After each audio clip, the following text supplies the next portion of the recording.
क्या नीट 2025 के exam pattern में कोई चेंज देखने को मिलेगा? क्या पेपर बहुत ज्यादा डिफिकल्ट आ जाएगा हाई कट ऑफ को देखते हुए, या सिलेबस में कोई चेंज देखने को मिलेगा? तो बेटा मैं बहुत क्लियर कर देना चाहता हूं, नीट 2025 एग्जाम में आपको ऐसा कोई भी चेंज देखने को नहीं मिलेगा।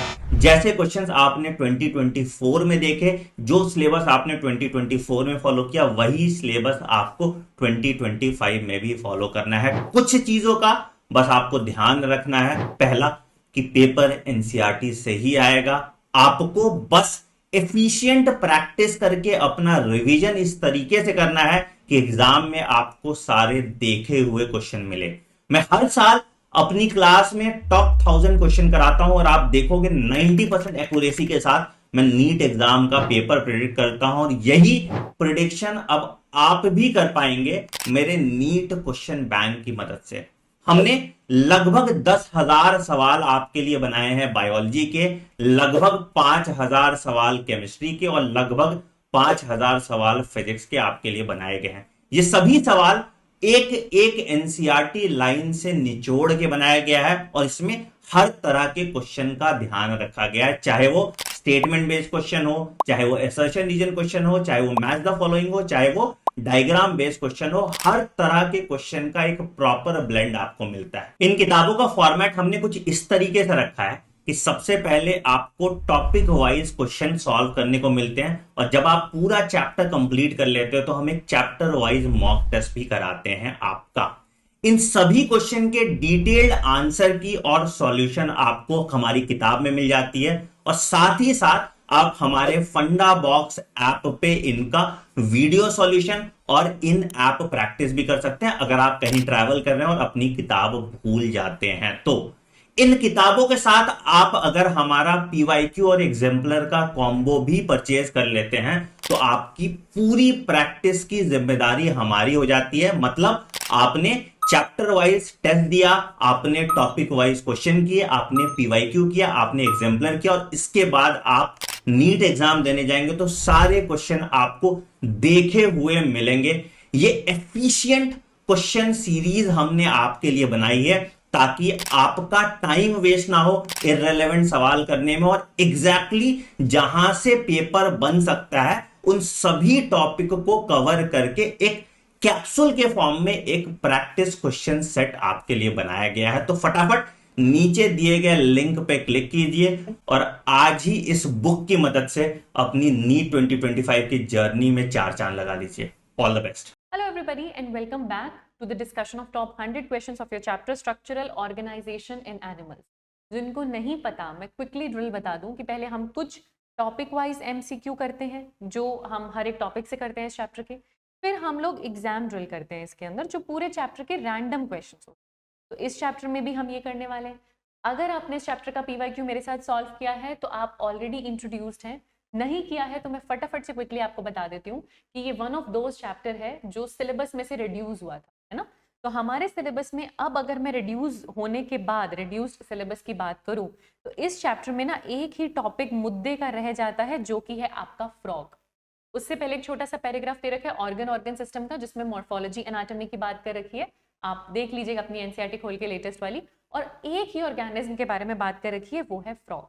तो क्या हमें नीट 2025 के लिए सिर्फ फ्रॉग पढ़ना है? नहीं, क्योंकि हमारे एनएमसी के सिलेबस में उन्होंने एनिमल टिश्यू भी लिख दिया है कि हमको आना चाहिए, जिसमें हम चारों तरीके के टिश्यूज की बात करते हैं, चाहे वो एपिथेलियल है, चाहे कनेक्टिव है, चाहे मस्क्यूलर है, चाहे नर्वस है। और अर्थवॉर्म हमको नहीं पढ़ना है लेकिन कॉकरोच हमको पढ़ना है। ठीक है, क्लियर हुआ। फ्रॉग तो वो हो गया जो हमारे पास न्यू एनसीईआरटी में बेटा है, तो पहले तो प्रायोरिटी पे वो है हमारे पास क्योंकि हमारी एनसीईआरटी में है। तो फ्रॉग के हम एमसीक्यू भी करने वाले हैं और एग्जाम ड्रिल भी करने वाले हैं। फिर एज ऑलवेज जैसा हम हर चैप्टर में करते हैं हम आएंगे एडर टॉपिक करने। एडर टॉपिक्स हम उन टॉपिक्स को कहते हैं बेटा जो कि एनएमसी के सिलेबस में है पर एनसीईआरटी में नहीं है। तो ये दोनों इस चैप्टर के लिए एडर टॉपिक्स हैं। तो जो हमारी ड्रिल चलती है सेकंड में हम इन दोनों को डिस्कस करें। शुरू कर रहे हैं फ्रॉग से। मिस्टेक नोटबुक पास रखना, कोशिश करना कि गलती ना हो। एनसीईआरटी देखोगे तो तीन पेजेस में पूरा फ्रॉग सिमटा हुआ है। कुछ कुछ बेसिक फीचर्स हैं मॉर्फोलॉजी और एनाटॉमी के। एक बार एनसीईआरटी की रीडिंग लो, क्वेश्चंस लगाओ और आपसे गलती होने के चांसेस नहीं रहे। शुरू करें। एक टॉपिक हमारे पास आ रहा है फ्रॉग। फ्रॉग के हम क्वेश्चंस देखते हैं। देखो इसके अंदर हमको क्या करना है बेटा, हमको ABC, this is your question number 1, जिसमें हमको इस ABC को आइडेंटिफाई करना है। आपको सारे ऑप्शंस अच्छे से दिखाई दे रहे हैं। ये डायग्राम किसका है, क्या आपको यहाँ पे क्लोएका दिख रहा है, तो ये मेल फ्रॉग का है और ये रिप्रोडक्टिव सिस्टम है। तो वैसे तो मैं आपको टेक्निकली बता दूं तो ये किडनीज हो गई, तो जो ई है वो किडनी है, आपको पता है। किडनी से ये जो एसोसिएटेड है ये मेल में टेस्टिस होता है, तो बी आपके पास टेस्टिस है। ये जो आपको एकदम ये डरावना सा ये वाला स्ट्रक्चर दिख रहा है ये फैट बॉडीज है। हमारे पास हमारी बॉडी में किडनी के ऊपर एंटीरियर हिस्से में एड्रिनल ग्लैंड है, लेकिन फ्रॉग में ये जो ये एसोसिएटेड स्ट्रक्चर दिख रहा है ये एड्रिनल ग्लैंड है, ये यहाँ पे एड्रिनल। ये ट्यूब क्या है, तो ये टेस्टिस से निकलने वाली वासा एफ्रेंशिया है। तो सबसे पहले ये ओवल स्ट्रक्चर टेस्टिस है, टेस्टिस से निकलने वाली ट्यूब यानी कि ए वासा एफ्रेंशिया है। किडनी के ऊपर ये जो स्ट्रक्चर है ये इसकी फैट बॉडी है। ये पूरा स्ट्रक्चर क्या है, तो ये किडनी है। ये जो आपको दिखाई दे रही है ये एड्रिनल ग्लैंड है। पूरा रिवीजन आपका हो गया। अब आप ऑप्शन ढूंढ लो, कितना आसान हो जाएगा। तो ए मेरे पास क्या है, वासा एफ्रेंशिया है, वो ए के ऑप्शन में, वहीं से भी मेरा काम हो जाए। ठीक है। बी ऑफ कोर्स मेरे पास टेस्टिस है, हम सारे ऑप्शन देखेंगे, गलती की कोई भी गुंजाइश हम नहीं छोड़ेंगे। सी मेरे पास एड्रिनल ग्लैंड हो जाता है, डी मेरे पास फैट बॉडीज हो जाती हैं और ई तो किडनी है ही। तो फर्स्ट का आंसर मेरे पास क्या हो जाएगा, पहले क्वेश्चन का आंसर मेरे पास क्या हो जाएगा। अगला क्वेश्चन देखते हैं। Which of the following series of events is correct about the digestive system of frog? ये frog है बेटा, टाइपिंग एरर है, frog की बात कर रहे हैं। तो इनका डाइजेस्टिव सिस्टम बहुत सिंपल है बेटा, हमारे जैसा। ये देखो एंट्री हुई माउथ से, माउथ में बाइलोब टंग है, जो भी खाना उन्होंने खाया। फिर हमारे पास क्या आती है, फेरिंग्स है ना, इनके पास भी फेरिंग्स है। फिर हमारे पास फूड पाइप या ईसोफेगस आती है, इनके पास भी ईसोफेगस है। हमारी ईसोफेगस कनेक्ट होती है स्टमक में, इनकी भी होती है। स्टमक कनेक्ट होता है इंटेस्टाइन में, इनका भी होता है। इंटेस्टाइन, लार्ज इंटेस्टाइन का लास्ट हिस्सा सीकम कॉलन रेक्टम, इनका भी रेक्टम है। बस हमारी ओपनिंग क्या है रेक्टम के बाहर, आउटसाइड एनल ओपनिंग है, इनके पास क्लोएका है ना। मेल में तो क्लोएका मिल जाएगा आपको। ठीक है, तो ये थोड़ा सा हम देख लेते हैं कि क्या हो रहा है। प्रे से शुरुआत हो रही है, जी हाँ प्रे से शुरुआत हो रही है। ठीक है, टंग आप बोल सकते हो, देखो टंग पहले नहीं आएगा, होगा तो प्रे है ना। एनीवे फिर माउथ आ जाएगा जी, माउथ के बाद ईसोफेगस आ जाएगा। वैसे तो फेरिंग्स है पर नहीं लिखा, कोई बात नहीं, पर सीक्वेंस ठीक है। ईसोफेगस से स्टमक, स्टमक से स्मॉल इंटेस्टाइन और आउटसाइड वर्ड के लिए क्लोएका। पहले और दूसरे ऑप्शन में क्या डिफरेंस है, इन्होंने बोला हुआ है टीथ के थ्रू मैस्टिकेशन होना, एक यही डिफरेंस बोला हुआ है बेटा। मुझे पता है कि टीथ के बारे में हम ज्यादा नहीं जानते क्योंकि एनसीईआरटी ने लिखा नहीं, पर एक बात समझो, होता है एम्फीबियंस के पास टीथ होते हैं, फ्रॉग के पास होते हैं, पर हर किसी के पास नहीं होते। पहली बात, हर मोस्टली फ्रॉग में आपको टीथ मिलेंगे पर हर स्पीशीज के पास मिलेंगे नहीं, पहली बात तो ये समझो। मुझे पता है आउट ऑफ एनसीईआरटी है, तो पहले तो आप इसको छोड़ ही सकते हो, ठीक है एनसीईआरटी में नहीं है तो हम इस चीज में दिमाग नहीं लगाएंगे, लेकिन हमें एक दो फैक्चुअल क्वेश्चन मिल सकते हैं और अगर मिल गए तो ले दे के, तो एनसीईआरटी में एक फ्रॉग ही है ना, तो हम पढ़ लेते हैं थोड़ा सा। टीथ होता है बेटा, पर इनके टीथ मैस्टिकेशन के लिए रिस्पॉन्सिबल नहीं होते, चूइंग नहीं करते इनके टीथ से बस ये अपने प्रे का ग्रिप बनाते हैं। होल्ड किया या उसका ग्रिप बनाना है ना, तब ये टीथ यूज। इनके अंदर सारा डाइजेशन, चाहे स्टमक का HCl कर रहा है, चाहे जूसेस मदद कर रहे हैं, टीथ मैस्टिकेशन नहीं करता और हर फ्रॉग के पास तो टीथ होता भी नहीं है। तो प्लीज ये बात याद रखिएगा, इसलिए ये स्टेटमेंट तो करेक्ट हो नहीं सकता, ये तो करेक्ट है। सिमिलरली मैं आपको बताऊं, ये टीथ की वजह से बहुत सारे ऑप्शंस तो यहाँ पर भी दिक्कत में आ जाएंगे। टीथ को हमको इस चीज में इंक्लूड करना ही नहीं है और प्रे टेक्निकली पहले आना चाहिए था। माउथ फिर टीथ बोल रहे हैं, फिर फेरिंग्स बोल रहे हैं, फिर स्टमक बोल रहे हैं, अब स्मॉल इंटेस्टाइन बोल रहे हैं, रेक्टम बोल रहे हैं, और फर्स्ट पक्का पक्का से करेक्ट है। तो फिर आंसर डेफिनेटली ए ही जाएगा। आंसर यहाँ पे डेफिनेटली क्या चला जाएगा, क्योंकि बेटा देखो ना, आपको सीरीज ऑफ इवेंट्स और सीक्वेंस बताना है। जो प्रे खाया माउथ में गया, माउथ से टीथ में गया, how do you include this in the sequence, तो वो आएगा नहीं। तो दैट इज वाई टीथ वाले ऑप्शन तो निकल ही जाएंगे और आंसर हो जाएगा। अगला क्वेश्चन देखते हैं। जो 3 चेम्बर्ड हार्ट आपको फ्रॉग में मिलता है, ये बात हमको पता है कि आपको 3 चेम्बर्ड हार्ट मिलता है, जी हाँ। उस 3 चेम्बर्ड में क्या है, वो इस तरीके का स्ट्रक्चर है बेटा। 2 एट्रिया है ना, आपके पास राइट एट्रिया हो गया, ये आपके पास राइट एट्रिया हो गया, ये आपके पास लेफ्ट एट्रिया हो गया, ये वेंट्रिकल है, मतलब इनकम्प्लीट सेप्टा मिलेगा बट वो एक ही चेम्बर है। तो ये होते हैं 3 चेम्बर, उसमें 2 वेंट्रिकल नहीं होते, उसमें 2 एट्रिया और 1 वेंट्रिकल होते हैं। आंसर हो जाएगा, याद रखना इस बात को, आंसर हो जाएगा। ठीक है, अगला क्वेश्चन देखते हैं, question number 4। Next question, in water the skin of the frog perform the function of. पानी में अगर हम बात करें तो स्किन के थ्रू ही ऑस्मोसिस होगा, पानी का मतलब एंट्री हो सकता है, प्लाज्मोलाइसिस होगा, डिफ्यूजन होगा या थर्मोरेगुलेशन होगा? तो क्या होगा इसका आंसर बेटा? बहुत सिंपल वे में आपको पता है कि जो स्किन होती है ना वो रेस्पिरेशन में मदद करती है।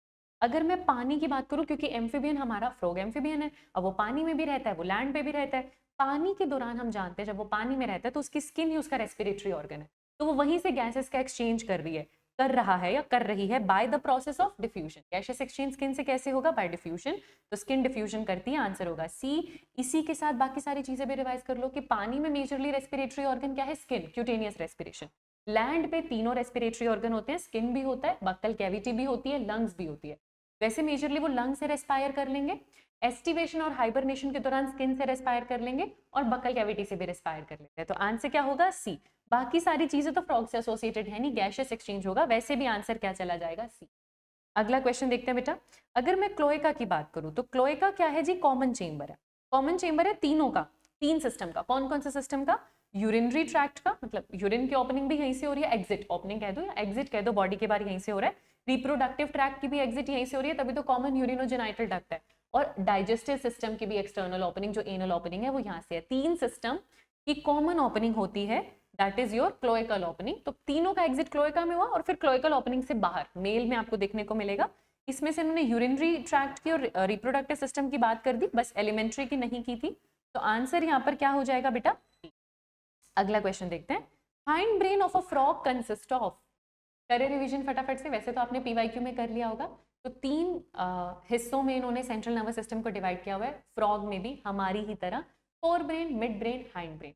फोर ब्रेन में क्या आ गया? दोनों सेरिब्रल हेमिस्फेयर आ गए, अनपेयर डायंसिफेलन आ गया और ऑल्फैक्टरी लोब आ गया। ये तो हो गया फोर ब्रेन। मिड ब्रेन में क्या क्या आ जाएगा? One pair optic lobe. और हाइंड ब्रेन में क्या क्या आ जाएगा? सेरिबेलम और मेडुला ऑब्लोंगेटा। हमारे पास तो पोन्स भी होता है, इनके पास दो चीजें हैं, सेरिबेलम और मेडुला ऑब्लोंगेटा। ऑल्फैक्टरी लोब और सेरिब्रल हेमिस्फेयर, ये दोनों चीजें किस में मिल जाती है? फोर ब्रेन में। फोर ब्रेन में एक अनपेयर डायंसिफेलन आ जाता है, सेरिब्रल हेमिस्फेयर आ जाता है, ऑल्फैक्टरी लोब आ जाता है। और एक पेयर ऑप्टिक लोब्स किस में आते हैं? मिड ब्रेन में। क्रेनियम क्या है? बॉक्स की कवरिंग बाहर से, है ना। तो एक तरीके से सारे ब्रेन इन्होंने यहाँ पे रिवाइज करवा दिए। एक तो आंसर हो गया ए, पर प्लीज एक क्वेश्चन है तो बाकी क्वेश्चन भी आ सकते हैं, तो आपको रिवाइज कर लेना बेटा। Olfactory lobe, cerebral hemisphere plus unpaired diencephalon, revise करवा दूं, अनपेयर्ड डायंसिफेलन, ये तीनों चीजें किसका हिस्सा बनाते हैं? Fore brain. एक पेयर ऑप्टिक लॉब्स किसका हिस्सा बना रहे हैं? मिड ब्रेन का। और ये तो आपके पास सेरिबेलम और मेडुला ऑब्लोंगेटा, ये तो आपके पास हाइंड ब्रेन है ही। आंसर क्या होगा? अगला क्वेश्चन देखते हैं। फ्रॉग में माइक्रोविलाई आपको कहाँ मिलेगी बेटा? स्टमक में, हमारे अंदर आपको, सॉरी इंटेस्टाइन में, हमारे अंदर आपको माइक्रोविलाई कहाँ मिलती है? इंटेस्टाइन में। एब्सॉर्प्शन के लिए ब्रश बॉर्डेड एपिथेलियम आपको मिलता है, एब्सॉर्प्शन का सरफेस एरिया बढ़ाने के लिए। तो फ्रॉग में भी माइक्रोविलाई आपको कहाँ मिलने वाली है? इंटेस्टाइन में। आंसर क्या हो जाएगा आपके पास? लिखती है एनसीईआरटी, ठीक है बेटा, कि इनर वॉल ऑफ इंटेस्टाइन में विलाई भी है, माइक्रोविलाई भी है, क्योंकि डाइजेशन मेनली हो गया स्टमक में भी हो रहा है, इंटेस्टाइन में भी हो रहा है, और वहीं एब्सॉर्प्शन भी होना है। एब्सॉर्प्शन का सरफेस एरिया बढ़ाने के लिए आपको फोल्डिंग्स चाहिए, जिन्हें हम विलाई और माइक्रोविलाई कहते हैं। आंसर आपके पास क्या हो जाएगा? ए। ठीक है, अगला क्वेश्चन देखते हैं बेटा। फ्रॉग में एक्सेस ऑफ बाइल जूस अगर आ गया है, जो कि लिवर ने सिक्रीट किया, तो कौन स्टोर करेगा? Gall bladder. ये तो हमारे और फ्रॉग में सेम है, बहुत सारे फीचर्स हम में और फ्रॉग में सेम है, तो सोचने की बात नहीं है। लिवर ने बनाया, ज्यादा बाइल है, कौन स्टोर करेगा? गॉल ब्लैडर, आपकी पित्त जिसको कहते हैं। अगला क्वेश्चन देख लेते हैं। Skin of frog do not contain, frog की स्किन में क्या नहीं है? अच्छा, स्केल नहीं है। वैसे तो देखो एलिमिनेशन से हो रहा है, क्योंकि फ्रॉग की स्किन इतनी सॉफ्ट है, इतनी मॉइस्ट है कि ग्लैंड्स आपको मिल जाएंगे। मान लेते हैं लिम्फ स्पेसेस आपको नहीं पता क्या है, पर स्केल्स नहीं। ये तो मतलब एनिमल किंगडम से आप सॉल्व कर सकते हो एलिमिनेशन। ग्लैंड्स आपको पता है, उसको मॉइस्चर प्रोवाइड करने के लिए उसके स्किन पे आपको क्यूटेनियस ग्लैंड मिल जाएंगे, म्यूकस ग्लैंड मिल जाएंगे। हो सकता है आपने लिम्फ स्पेसेस ना पढ़ाओ, पर आप एलिमिनेशन से इसको कर सकते हो कि स्केल्स का मिलना रेप्टाइल का फीचर है, या हाइंड लिम्फ पे स्केल्स का मिलना एव्स का फीचर है। आपको फ्रॉग में तो ये मिलेंगे ही नहीं, तो आंसर फिर से क्या हो जाएगा? बी। अगला क्वेश्चन देखते हैं। Body of frog is divisible into, तो ये तो बेटा जो पहला पैराग्राफ है ना एनसीईआरटी का फ्रॉग का, मतलब मॉर्फोलॉजी वाला, जिसमें हम एनाटॉमी में नहीं घुसे हैं, उसी में एनसीईआरटी लिख देती है कि एक हेड मिल रहा है जी, बाकी की ट्रंक है। ऐसे एब्डोमेन वाला जो ये डिफरेंशिएशन होता है ना, ये आपको आर्थ्रोपोडा में देखने को मिलता है। कि मैं लेग्स आर्म्स भी अलग अलग बोलूँ, ये सब आपको ना आर्थ्रोपोडा में देखने को मिलेंगे। यहाँ पर एक हेड है और बाकी की बॉडी ट्रंक है। ये डिविजिबिलिटी डायरेक्टली एनसीईआरटी की लाइन है। आंसर आपके पास क्या हो जाएगा? अगला क्वेश्चन देखते हैं। फ्रॉग में, ठीक है, हार्ट से ब्लड निकला और वो पूरी बॉडीज के पास गया, कौन लेके जाती है? आर्टरीज। हार्ट को लेकर कौन आती है? वेन। ये तो हमारे जैसा सिस्टम है ना, सेम सिस्टम है। बॉडी में कौन लेके जाएंगी? आर्टरीज, ऑक्सीजनेटेड ब्लड को। जो हार्ट से निकले तो आर्टरीज, हार्ट को लेकर आए तो आंसर क्या हो जाएगा? अगला क्वेश्चन देखते हैं। The colour of the ventral side of the frog skin, करो करो रिवाइज करो, कि on the dorsal side the skin is olive green in colour with dark irregular spots. याद आया एनसीईआरटी का कि डोर्सल साइड कैसी है? ऑलिव ग्रीन है विद डार्क इररेगुलर स्पॉट्स, और वेंट्रल साइड कैसी है? पेल येलोइश। ये लिखती है एनसीईआरटी। वेंट्रल साइड कैसी है इसकी? पेल येलोइश, यूनिफॉर्मली पेल येलो है, वहां कोई स्पॉट्स नहीं है। डोर्सल साइड पे ऑलिव ग्रीन मिलेगा और बीच बीच में इररेगुलर स्पॉट्स मिलेंगे, लेकिन वेंट्रल साइड यूनिफॉर्मली लेकिन पेल येलो कलर की होती है। आंसर क्या हो जाएगा? बी। अब ऐसे ही धीरे धीरे आपको याद करना होगा। आप देखना चाहते हो तो एनसीईआरटी का स्ट्रक्चर यहाँ पर देख सकते हो। एनसीईआरटी लिखती है कि डोर्सल साइड पे अगर आप देखोगे तो ऑलिव ग्रीन है और डार्क इरेगुलर स्पॉट्स हैं, लेकिन वेंट्रल साइड पे अगर आप देखोगे तो वो पेल येलो है पर यूनिफॉर्मली पेल। तो आंसर क्या हो जाएगा? बी। अगला क्वेश्चन देखते हैं। कॉमन स्पीशीज फ्रॉग की जो इंडिया में मिल रही है, राना टिग्रीना, बाकी आपको ध्यान देना ही नहीं, इसी के बारे में आपको याद रखना है, दैट इज राना टिग्रीना। ठीक है, याद रखना बेटा, मेंशन हो ना हो आपको याद रखना है राना टिग्रीना। आंसर यहाँ पर क्या हो जाएगा? अगला क्वेश्चन देखते हैं। मेल फ्रॉग को आप फीमेल फ्रॉग से कैसे डिस्टिंग्विश कर सकते हो? तो जो पहला मॉर्फोलॉजी वाला पैराग्राफ है इनमें एनसीईआरटी लिख देती है कि जो मेल है, एक तो उसके पास वोकल सैक्स हैं जिसकी वजह से ना क्रो की आवाज आ रही है, होर्स आवाज आ रही है, और उसकी 4 लिम्ब की फर्स्ट डिजिट पे कॉप्युलेटरी पैड मिलेगा फीमेल को पकड़ने के लिए। यही दोनों मेन डिफरेंस होते हैं जो मेल फ्रॉग को फीमेल फ्रॉग से अलग करता है। नेक या टेल आपको दोनों में नहीं मिलेगा। हाइंड लिम्ब के पास 5 डिजिट्स दोनों में ही होता है। आइज का बल्जी होना और निक्टेटिंग मेम्ब्रेन होना दोनों में होता है, मेल और। तो फर्क क्या है? मेल के पास जो वोकल सैक्स है जिससे वो क्रोकिंग आवाज आती है, और उनकी 4 लिम्ब की फर्स्ट डिजिट्स पे आपको कॉप्युलेटरी पैड मिलेगा जो कॉप्युलेशन के दौरान मेल यूज करता है फीमेल को पकड़ने के लिए। तो आंसर यहाँ पर आपके पास क्या हो जाएगा? अगला क्वेश्चन देखते हैं। कितनी फिंगर्स है 4 लिम्ब में? बेटा 4 लिम्ब में 4 ही है, 4 लिम्ब में 4 ही है, हाइंड लिम्ब में 5 है। आप ऐसे याद रख सकते हो, 4 और 4 करके हाइंड में 5 हो जाती है और वो वेब्ड भी होती है, तो यहाँ पर आपको 4 ही मिलेंगी। आंसर आपके पास क्या हो जाएगा? चलो अगला क्वेश्चन करें। इजी है, इजी ही आते हैं, बिल्कुल घबराने की जरूरत नहीं है। अगर मैं हार्ट ऑफ फ्रॉग की बात करूं, हमारे जैसा है, हमारे दिल पे जो मेम्ब्रेनस कवरिंग है that is pericardium double layer, इनके पास भी कवरिंग का क्या नाम है? पेरिकार्डियम। दिमाग लगाना ही नहीं है। ड्यूरा मैटर आप जानते हो कि कहाँ पर आता है? ब्रेन में आता है। प्लाज्मा मेम्ब्रेन सेल की कवरिंग है ना। प्लूरो मेम्ब्रेन भी आप पढ़ते हो, डायरेक्टली तो नहीं पढ़ते हो ये टर्म, पर आंसर क्या हो जाएगा? पेरिकार्डियम। इसकी स्पेलिंग ठीक कर लेना बेटा, आई गेस ये टाइपिंग के टाइम एरर है, बुक में नहीं हुआ होगा। ड्यूरा मैटर सिंगल टी आएगा, इसकी स्पेलिंग ठीक कर लेना, पर एनीवे वो हमारा आंसर नहीं है। आंसर हमारे पास क्या हो जाएगा? ए। अगला क्वेश्चन देखते हैं। Which of the following statement is incorrect in relation to frog? Incorrect बताना है, तो इनकरेक्ट को तो पहले मैंने सर्कल कर लिया है यहाँ पे। फ्रॉग की डेवलपमेंट इनडायरेक्ट है, लार्वा बनता है, बिल्कुल बनता है, टैडपोल बनता है, तो ये तो करेक्ट है, टिक हम यहाँ पर लगा देते हैं। ठीक है जी, मुझे तो इनकरेक्ट बताना है। Frog feeds on small insects, tadpole and smaller frog, तो ये ना सही है बेटा, डायरेक्टली एनसीईआरटी लिखती नहीं पर ये सही है कि they feed on small insects, tadpole and smaller frogs. ये बात बिल्कुल सही है, स्पीशीज टू स्पीशीज डिपेंड करती है, पर ऐसा होता है। चलो मान लेते हैं, आपने एनसीईआरटी में नहीं पढ़ा, आपको इसके बारे में कोई आइडिया नहीं था, आपने इस ऑप्शन को छोड़ दिया। अब ये आपको पता है कि इनके अंदर क्रोकिंग साउंड है जो मेल बनाता है फीमेल को अट्रैक्ट करने के लिए मेटिंग के दौरान, ये तो आपने पढ़ा है कि यही तो मेल को फीमेल से अलग करता है क्योंकि उनके पास वोकल सैक होते हैं, तो ये तो करेक्ट हो जाएगा।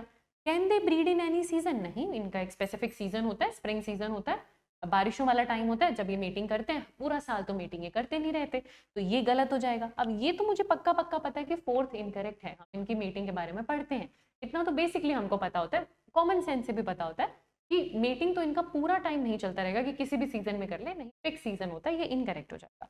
अब 4 इनकरेक्ट दे ही एक ऑप्शन में, आपको बताना ही इनकरेक्ट है, और 1 करेक्ट है, 1 करेक्ट है तो ये तो आंसर हो ही नहीं सकता। 2 मान लेते हैं आपको नहीं पता, 3 तो आपको पता है कि 3 करेक्ट है, तो ये वाले ऑप्शंस भी हट जाएंगे, तो आप एलिमिनेशन से भी इसको आंसर कर सकते थे, और आंसर आपके पास क्या हो जाएगा बच्चे? क्वेश्चन देखते हैं बेटा। ड्यूरिंग एस्टिवेशन और हाइबरनेशन गैसियस एक्सचेंज कैसे होता है? तो ये बताया कि वैसे तो लैंड पे थ्रू लंग्स रेस्पायर करते हैं मेजरली आपके फ्रॉग्स, लेकिन एस्टिवेशन और हाइबरनेशन एनसीईआरटी लिखते हैं कि उस दौरान वापस से स्किन से ही रेस्पिरेशन होता है। तो याद रखना, टैडपोल स्टेज में आप पानी के अंदर हैं, तो तब तो ना गिल्स भी होते हैं, कोडेटा फेरेंजियल गिल्स होंगे तब गिल्स होते हैं। तो जब टैडपोल स्टेज चल रही होती है ना बेटा, तब तो आपका जो फ्रॉग है वो गिल्स से भी रेस्पायर कर ले, ठीक है। अब जो आपका एडल्ट फ्रॉग है वो जब पानी में है, ठीक है, पहला केस तो हो गया पानी में है। दूसरा केस हो गया जो इस क्वेश्चन में आपसे पूछा गया कि एस्टिवेशन है या हाइबरनेशन का टाइम चल रहा है, मतलब विंटर स्लीप या समर स्लीप। तो अगेन इन दोनों केसेस में फ्रॉग रेस्पायर करता है स्किन से डिफ्यूजन करके। अगर आपका फ्रॉग लैंड पर है तो उस टाइम वो पल्मोनरी रेस्पिरेशन करेगा, मतलब लंग से रेस्पायर। ऑल्सो बकल कैविटी भी यूज कर सकते, ठीक है। तो ये हमको याद रखना है। यहाँ पर हमसे एस्टिवेशन और हाइबरनेशन पूछा था, इसीलिए आंसर क्या हो जाएगा ए।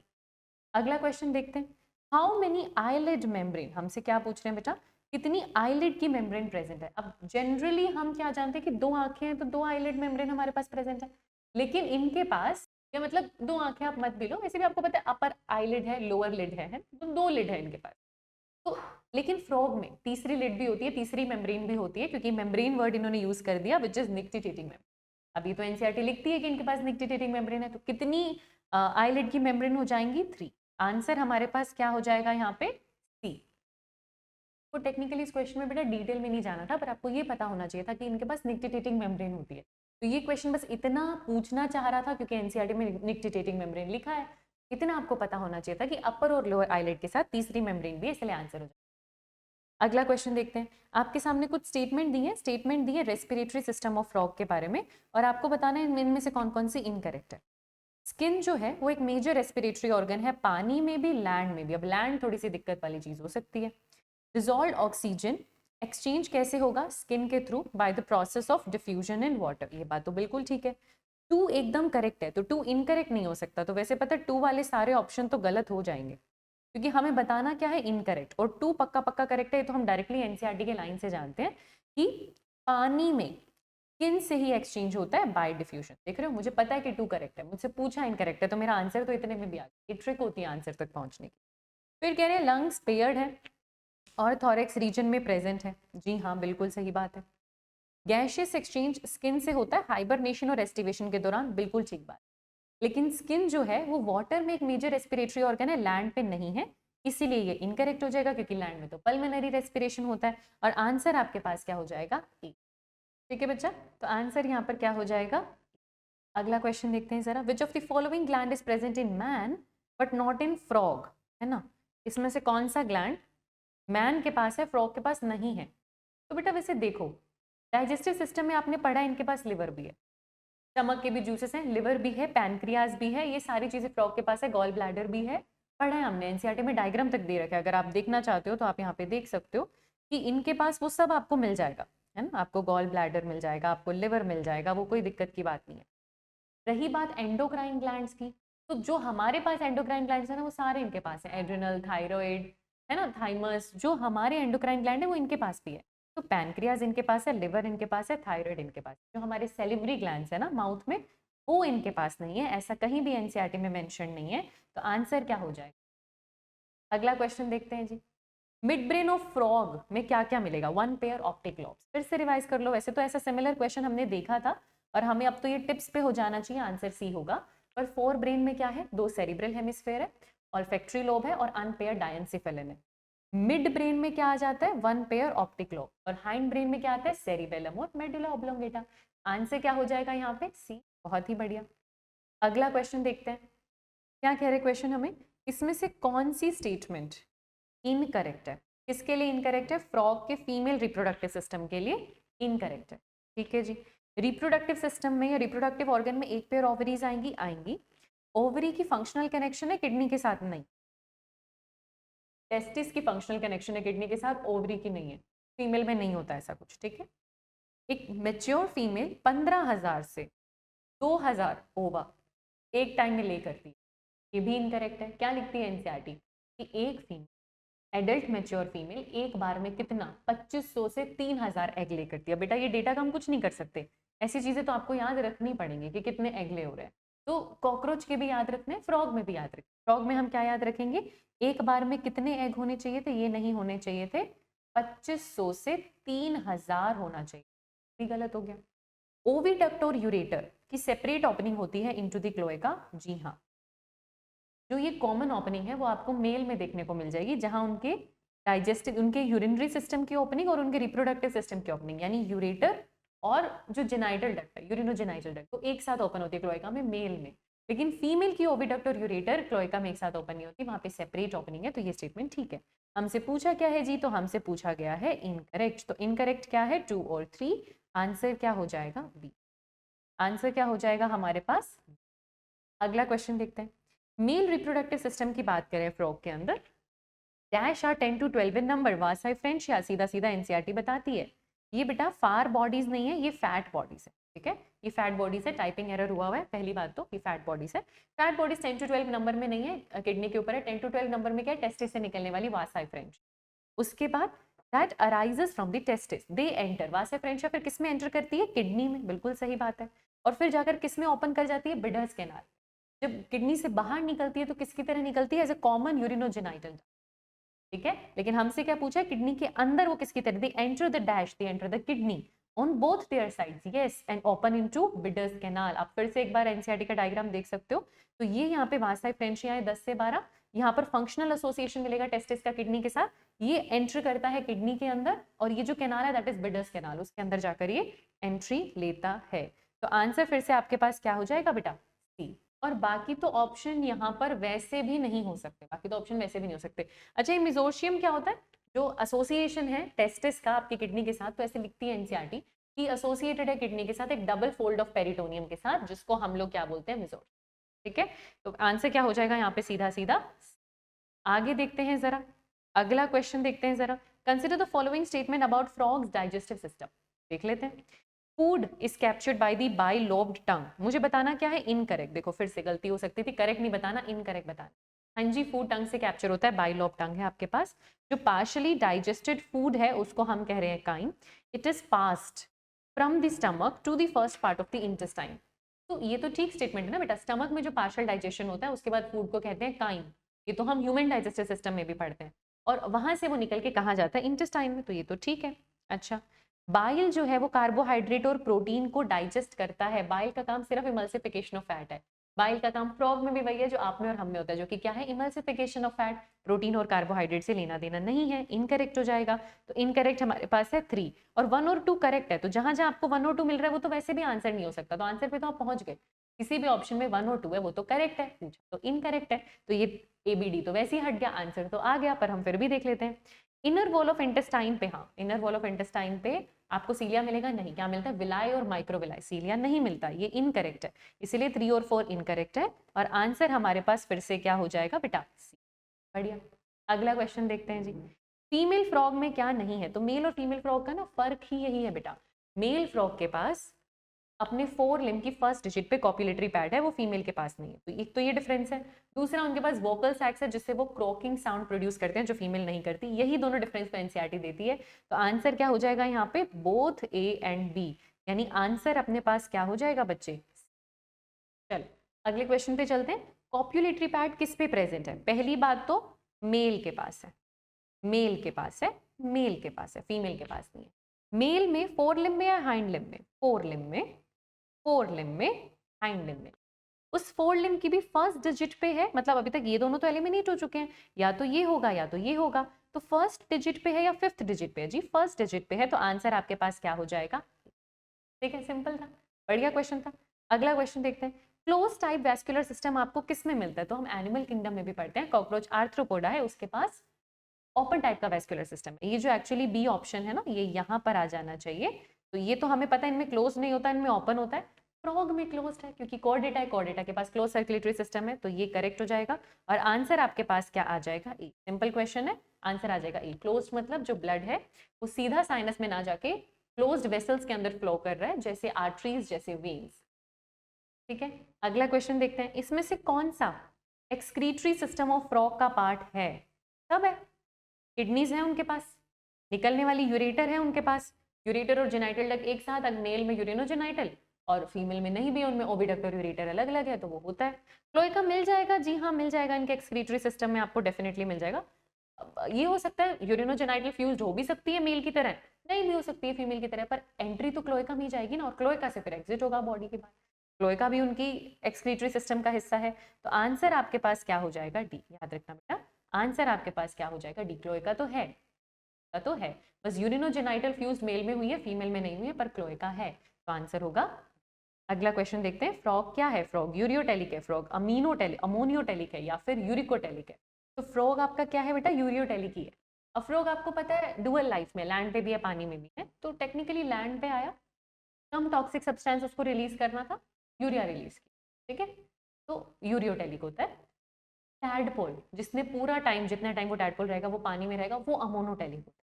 लिख लेना चाहे, इस बात को आप याद रखना, जब हम टैडपोल उसके लार्वा की बात कर रहे हैं तो उस स्टेज में अमोनिया ही रिलीज हो रहा है, तो वो अमोनोटेलिक है, ठीक है। लेकिन जो फ्रॉग आपका है वो यूरियोटेलिक है। आंसर आपके पास क्या होगा? ठीक है, इसकी स्पेलिंग करेक्ट कर लेना, अगेन ये टाइपिंग एरर ही है, दिस इज अमोनोटेलिक, ये आई नहीं आएगा, ठीक है बच्चा। अगला क्वेश्चन देखिए, फ्रॉग का, कितनी पेयर क्रेनियल नर्व्स मिलेंगी आपको? हमारे अंदर 12 होती है, पर इनमें 10 ही होती है। रेप्टाइल, एव्स और मैमल्स में 12 पेयर होती है, इनमें 10 होती है। आंसर फिर से क्या हो जाएगा? ए, 10 पेयर क्रेनियल नर्व्स आपको मिलेंगी। अगला क्वेश्चन देखते हैं, इसके साथ हम एंट्री कर रहे हैं exam drill. Exam drill technically हमें रैंडम क्वेश्चंस मिलते हैं पूरे चैप्टर में से, पहले हम टॉपिक वाइज कर लेते हैं। एक बार हमने टॉपिक वाइज कर लिया तो हमें रैंडम क्वेश्चन मिलते हैं। यहाँ तो हमारे पास टॉपिक ही एक था, तो आप एक तरीके से देख सकते हो कि फ्रॉग के और क्वेश्चंस करने को आपको मिलने वाले हैं। तो हम फिर से देखते हैं क्वेश्चन नंबर 1। फ्रॉग हमारा एनिमल की किस क्लास को बिलोंग कर रहा है? तो ये किस फाइलम को बिलोंग करता है? कॉर्डेटा। पर किस क्लास को बिलोंग करता है? एम्फीबिया, ये बात हम जानते हैं। आंसर हमारे पास क्या हो जाएगा? सी। अगला क्वेश्चन देखते हैं, what is the scientific name for the family of frogs commonly known as true frogs? Again अब आपने ना राना टिग्रीना पढ़ा है? देखो नहीं है ये एनसीईआरटी में, मैं जानती हूँ, बट अगर ऐसा क्वेश्चन आता है, इन केस कुछ ऐसा आ जाए, वैसे तो आउट ऑफ एनसीईआरटी आने के चांसेस नहीं है, पर थोड़ा तो अगर हम फ्रॉग के बारे में इतना डिटेल में करें तो कुछ इक्का दुक्का हम ऐसा क्वेश्चन कॉमन सेंस से ट्राई करने की कोशिश करें। तो जो फ्रॉग्स हैं जिनमें हम राना टिग्रीना, तो कॉमन इंडियन फ्रॉग, वहीं से इनके फैमिली का नाम दिया गया है। इनकी फैमिली का नाम होता है बेटा रैनिडे। रैनिडे, देखो ए तो आना ही है, और आप राना टिग्रीना पढ़ते हो, वहीं से इसके पास नाम आया है रैनिडे। वैसे अगर आप एनिमल किंगडम देखोगे तो आपको पता है कि ब्यूफो आपका टोड होता है ना, हाइला आपका ट्री फ्रॉग होता है, आपको ये बात पता होगी, वहां से उनकी फैमिलीज के नेम भी आए हैं। अगर मैं आपसे पूछूं फैमिली ऑफ टोड तो ब्यूफोनिडे आ जाता है, लेकिन हमसे पूछा क्या? फैमिली ऑफ फ्रॉग्स, और यहाँ फ्रॉग्स के बारे में बात करें तो रैनी। तो अब राना टिग्रीना से याद रखना इसको, वैसे टोड में ब्यूफोनिडे है, वो कॉमन सेंस वाला क्वेश्चन है ये, इतना तो दिमाग हम अपना लगा ही सकते हैं। हाँ, थोड़ा बहुत सीख लेंगे इसी बहाने, कुछ ऐसा सिमिलर क्वेश्चन ऑप्शन में मिला तो हम घबराएंगे नहीं। आंसर क्या हो जाएगा हमारे पास? सी। एक्स्ट्रा समझने में कोई दिक्कत की बात नहीं है, और अगर नहीं भी याद रहे तो आप ऐसी चीजें छोड़ सकते हो, वो तो मैंने आपको बताई दी। अगला क्वेश्चन ट्राई करते हैं बेटा, इसमें से क्या टिम्पैनिक मेम्ब्रेन का फंक्शन है? अब टिम्पैनिक मेम्ब्रेन आप सबको पता है, एक्सटर्नल ईयर, ये जो बाहर दिखाई दे रहा है एक्सटर्नल ईयर, ये हम मैमल में, हमसे पहले फिश, एम्फीबियन, रेप्टाइल, बर्ड्स नहीं था एक्सटर्नल ईयर। एक मिडल ईयर होता है, एक इंटरनल ईयर होता है, एक मिडल ईयर होता है। एक्सटर्नल ईयर के नाम पे टिम्पैनम है, मतलब जो मिडल की बाहर की ओपनिंग है, टिम्पैनम बस। तो टिम्पैनम का काम क्या है जी? साउंड के लिए, ऑडिटरी फंक्शन हो जाएगा। तो ऑफकोर्स आंसर आपके पास क्या चला जाएगा? सी, साउंड वाइब्रेशन डिटेक्ट करना। आंसर क्या हो जाएगा यहाँ पे? अगला क्वेश्चन देखते हैं, which of the following is a common defence mechanism in frog? सबसे पहले पैराग्राफ में जो एनसीईआरटी में ये दे रखा है उसमें बता रखा है कि ये अपने आप को बैकग्राउंड की कलरेशन से सेम कर लेते ताकि प्रेडेटर इनको पकड़ ना पाए। सेम बैकग्राउंड कर लेना, जैसे गिरगिट जैसे रंग बदलता है, हालांकि गिरगिट रेप्टाइल है, पर ये चीज फ्रॉग्स में भी है, दैट इज कैमोफ्लैजिंग। तो वो कैमोफ्लैज करते हैं, वेनम वो स्पिट नहीं करते। ये रेप्टाइल्स में आपने स्नेक में देखा होगा, बरो बनाने के काम भी मैमल्स में भी बहुत ज्यादा देखने को मिल जाते हैं, कुछ रेप्टाइल्स में भी आपको देखने को मिल जाते हैं, पर इनका सबसे और इन्फ्लेटिंग आपको फिशेस में देखने को मिलेगा, जैसे पफर फिश वगैरह। इनका जो कॉमन डिफेंस है, अपने एनवायरनमेंट जैसा कलर सेम कर लेना, बहुत से फ्रॉग्स में आपको देखने को मिलता है, दैट इज कैमोफ्लैजिंग। डायरेक्टली एनसीईआरटी लिखती भी है। आंसर क्या हो जाएगा? बी। लिख दें यहाँ पे, आंसर क्या हो जाएगा? बहुत बढ़िया। अगला क्वेश्चन देखते हैं, लार्वल स्टेज फ्रॉग की क्या है? टैडपोल। इससे तो आसान आंसर हो ही नहीं सकता था। बटरफ्लाई में आपको कैटरपिलर मिलेगा, पर इनकी लार्वल स्टेज का क्या नाम है? टैडपोल। आंसर हो जाएगा ए। अगला क्वेश्चन देखते हैं, फ्रॉग किससे रेस्पायर करता है? सबसे, गिल से भी करता है, लंग से भी करता है, स्किन से भी करता है, बक्कल कैविटी से भी। गिल से कब करेगा? जैसे टैडपोल स्टेज होती है वो गिल से करती है। फ्रॉग अगर पानी में है तो स्किन से करेगा। फ्रॉग अगर एस्टिवेशन और हाइबरनेशन कर रहा है, स्किन से करेगा। फ्रॉग लैंड पे है तो लंग्स और बक्कल कैविटी से रेस्पायर करेगा। सारी चीजों से करता है टेक्निकली। आंसर हो जाएगा डी। अगला क्वेश्चन देखते हैं, प्राइमरी डाइट क्या है ज्यादातर एडल्ट फ्रॉग्स की? तो इंसेक्ट। वैसे आपने ऐसा सिमिलर क्वेश्चन देख लिया कि ये खुद से इंसेक्ट्स भी खाते हैं, ये टैडपोल्स अपनी टैडपोल्स को भी खा लेते हैं, डिफरेंट टैडपोल्स को भी खा लेते हैं और छोटू फ्रॉग्स को भी खा लेते हैं। पर मेन डाइट में इंसेक्ट, ऐसे वो टंग बाहर निकालते हैं, इंसेक्ट लेते हैं, रोल करके वापस ले जाते हैं, है ना, अपनी बाइलोब्ड टंग से। तो ये इंसेक्ट खाते हैं, आंसर हो जाएगा बी। आंसर हो जाएगा बी, लिख भी देते हैं आप, है ना, कल को बोलो कि मैम ने आंसर नहीं लिखा था। अगला क्वेश्चन देखो, question number 8। What is the function, मतलब ये 8th क्वेश्चन है, आपको वैसे नंबर नोट करने की जरूरत नहीं है, बुक्स आपके पास है, आप क्वेश्चन देखिए। What is the function of nictitating membrane? अब आपको पता है इनके पास तीसरी आईलिड भी प्रेजेंट है, दैट इज निक्टिटेटिंग मेम्ब्रेन। वो एक ट्रांसपेरेंट कवर है जो आंखों के ऊपर बनता है जब पानी में जा रहा है आपका फ्रॉग, तो वहां से प्रोटेक्शन के लिए होता है। अंडर वाटर आइज को प्रोटेक्ट करने के लिए एक निक्टिटेटिंग मेम्ब्रेन होती है जिसको थर्ड मेम्ब्रेन कहते हैं। आंसर क्या हो जाएगा? ए। अगला क्वेश्चन देखो, what is the purpose of vocal sacs? अब ऐसा क्वेश्चन आप देख चुके हो, ये सिर्फ मेल में होता है, ये क्रॉकिंग साउंड इससे बनाते हैं, जो आवाज आती है ना, गर गर गुटर गुटर आवाज आती है ना फ्रॉग की, वो इससे अपने मेट को अट्रैक्ट कर रहा होता है, तो वो आवाज लगाता है अपने मेट को मीटिंग के लिए। एम्पलीफाई कॉल्स ड्यूरिंग मीटिंग, आपको वोकल सैक्स देखने को मिलते हैं और सिर्फ मेल में देखने को मिलते हैं, एनसीईआरटी लिखती है। आंसर क्या हो जाएगा? सी। अगला क्वेश्चन देखते हैं, इसमें से कौन सा एम्फीबियन का कैरेक्टर नहीं है? एम्फीबियन कोल्ड ब्लडेड होते हैं, पानी में अंडे देते हैं, लंग से रेस्पायर करना जानते हैं, पर ना ड्राई है ना ही स्केल्स मिलेंगे, ये इनका फीचर नहीं होता। इनकी स्किन तो बहुत मॉइस्ट होती है, ड्राई स्किन मिलना या स्केल्स मिलना रेप्टाइल का फीचर होता है, एम्फीबियन का फीचर नहीं होता। आंसर हो जाएगा डी। अगला क्वेश्चन देखो, फ्रॉग वाटर कैसे एब्जॉर्ब करते हैं? अगर उनको स्किन से करेंगे और क्या करेंगे? स्किन से एब्जॉर्ब करेंगे अगर वाटर एब्जॉर्ब करना ही है तो आंसर यहाँ पर क्या हो जाएगा? अब इसमें जो थोड़ा सा अगर आपको लग सकता है वो ये लग सकता है कि इन्होंने पानी एब्जॉर्ब किया तो क्यों किया? तो बेटा फ्रॉग जो है ना, उनका स्किन से डिफ्यूजन चल रहा है, गैशियस एक्सचेंज चल रहा है, तो इनकी स्किन की प्रॉपर्टी है गैशियस एक्सचेंज, थ्रू वाटर ही कर रहे हैं ना, वाटर में है, तो ये गैशियस एक्सचेंज के साथ पानी भी वहीं से एब्जॉर्ब कर लेते हैं जब इन्हें पानी पीना होता है तब। ये हमारी तरह माउथ से ड्रिंक नहीं करते, स्किन से एब्जॉर्ब कर लेते, तो ये भी इनकी एक प्रॉपर्टी के सिवाने आपको फ्रॉग की एक और प्रॉपर्टी का पता चल गया। तो आंसर आपके पास क्या हो जाएगा? ए। अगला क्वेश्चन देखो, विच of the following is not a function? Not को हम सर्कल करेंगे, फ्रॉग की वोकलाइजेशन का नहीं है फंक्शन। अगेन नहीं पता आपको डायरेक्टली एनसीईआरटी, आपको पता है वोकल सैक से वो अपने मेट को अट्रैक्ट कर रहे हैं, वो एक होता है। जब उन्हें अपनी टेरिटरी डिफाइन करनी होती है ना कि ये मेरी टेरिटरी है, यहाँ दूसरा फ्रॉग ना आए, और खुद को बचाना भी है, तब भी यूज करते हैं, वार्निंग सिग्नल्स की तरह भी यूज करते हैं डराने के लिए। पर ये इस आवाज से प्रे को नहीं कैप्चर करेंगे। इस आवाज से कैसे प्रे, आवाज से प्रे को कैप्चर कैसे करेंगे? सोचो ना, एलिमिनेशन से कर सकते हो, कॉमन सेंस से कर सकते हो। आप एक अजीब सी क्रॉकिंग आवाज निकालो, आपका प्रे तो भाग जाएगा, ऐसा तो नहीं है कि खुशी खुशी आपके पास आएगा। हाँ, उसकी फ्रीक्वेंसी फीमेल आपकी मेट समझ सकती है, वो आ जाएगी। या आप डराने के लिए अपनी टेरिटरी, अपना हक जताने के लिए कि मेरी टेरिटरी है, या फिर वॉर्न करने के लिए किसी को, अपने प्रीडेटर को वॉर्न करने के लिए। पर जिस आवाज से आप अपने प्रीडेटर को वॉर्न कर रहे हो, प्रे को अट्रैक्ट तो कर नहीं लोगे, तो इस वोकलाइजेशन का प्रे को कैप्चर करने से कुछ लेना देना नहीं होगा। आंसर आपके पास क्या हो जाएगा? डी। तो कुछ ही कॉमन सेंस वाले क्वेश्चन है, क्योंकि बेसिक क्वेश्चन तो आपने वैसे एमसीक्यू में कर लिए। अगर बहुत ज्यादा दिमाग लगाया गया तो हम हर तरीके का क्वेश्चन यहाँ पे प्रैक्टिस कर लेंगे। ऐसे कुछ क्वेश्चन जब हम आउट ऑफ बॉक्स करते हैं ना, थोड़ा सा दिमाग भी चलता है, और इनको आप आउट ऑफ एनसीईआरटी टेक्निकली नहीं भी मान सकते, क्योंकि आप कर सकते हो एलिमिनेशन से ऐसे क्वेश्चन।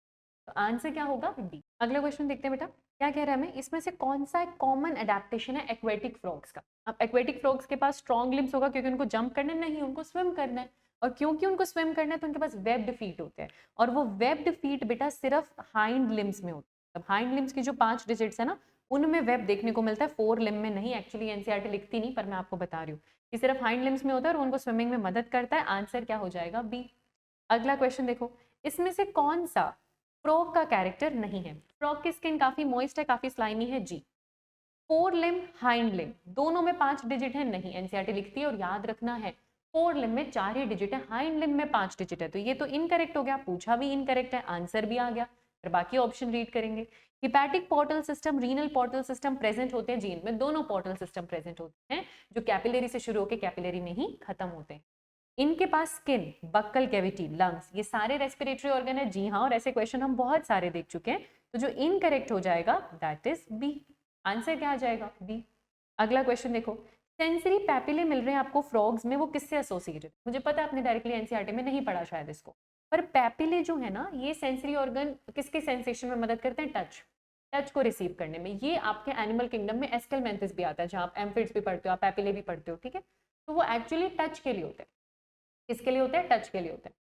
वैसे आपको पैपिले वर्ड का पता होना चाहिए बेटा कि पैपिले टच रिसीव करने में मदद करते हैं, डायरेक्टली एनसीईआरटी में हो ना हो, अगेन थोड़ा कॉमन सेंस वाली चीज है। आपको एनिमल किंगडम के पीवाईक्यू में तो डेफिनेटली मिल जाएगा, तो आंसर क्या हो जाएगा? डी। कुछ एक बेसिक चीज तो इतना तो हम याद रख ही सकते हैं, पैपिले टच के लिए है। आगे देखो, इसमें से कौन सा स्टेटमेंट फ्रॉग के लिए नॉट करेक्ट है, मतलब इनकरेक्ट बताना है। फ्रॉग की फर्टिलाइजेशन एक्सटर्नल होती है, जी हाँ। पानी में स्पर्म और एग रिलीज होते हैं, वो फ्यूजन करते हैं और पानी में होती है, बिल्कुल ठीक बात है। एक्सटर्नल ईयर टिम्पैनम आपको एक्सटर्नली दिखेगा? नहीं, टिम्पैनम दिखेगा, एक्सटर्नल ईयर नहीं। ये जो एक्सटर्नल ईयर दिखता है ना, ये हम मैमल्स का फीचर है, फ्रॉग में कहाँ से दिखेगा? यही इनकरेक्ट है, यही आंसर है, पर बाकी ऑप्शन भी रीड कर लेंगे। फीमेल में यूरेटर और ओविडक्ट सेपरेटली ओपन करते हैं, हाँ। मेल में यूरिनोजेनाइटल डक्ट एक ही है, बट फीमेल में अलग अलग है। कितने बार देखो ये सेम क्वेश्चन देखा गया।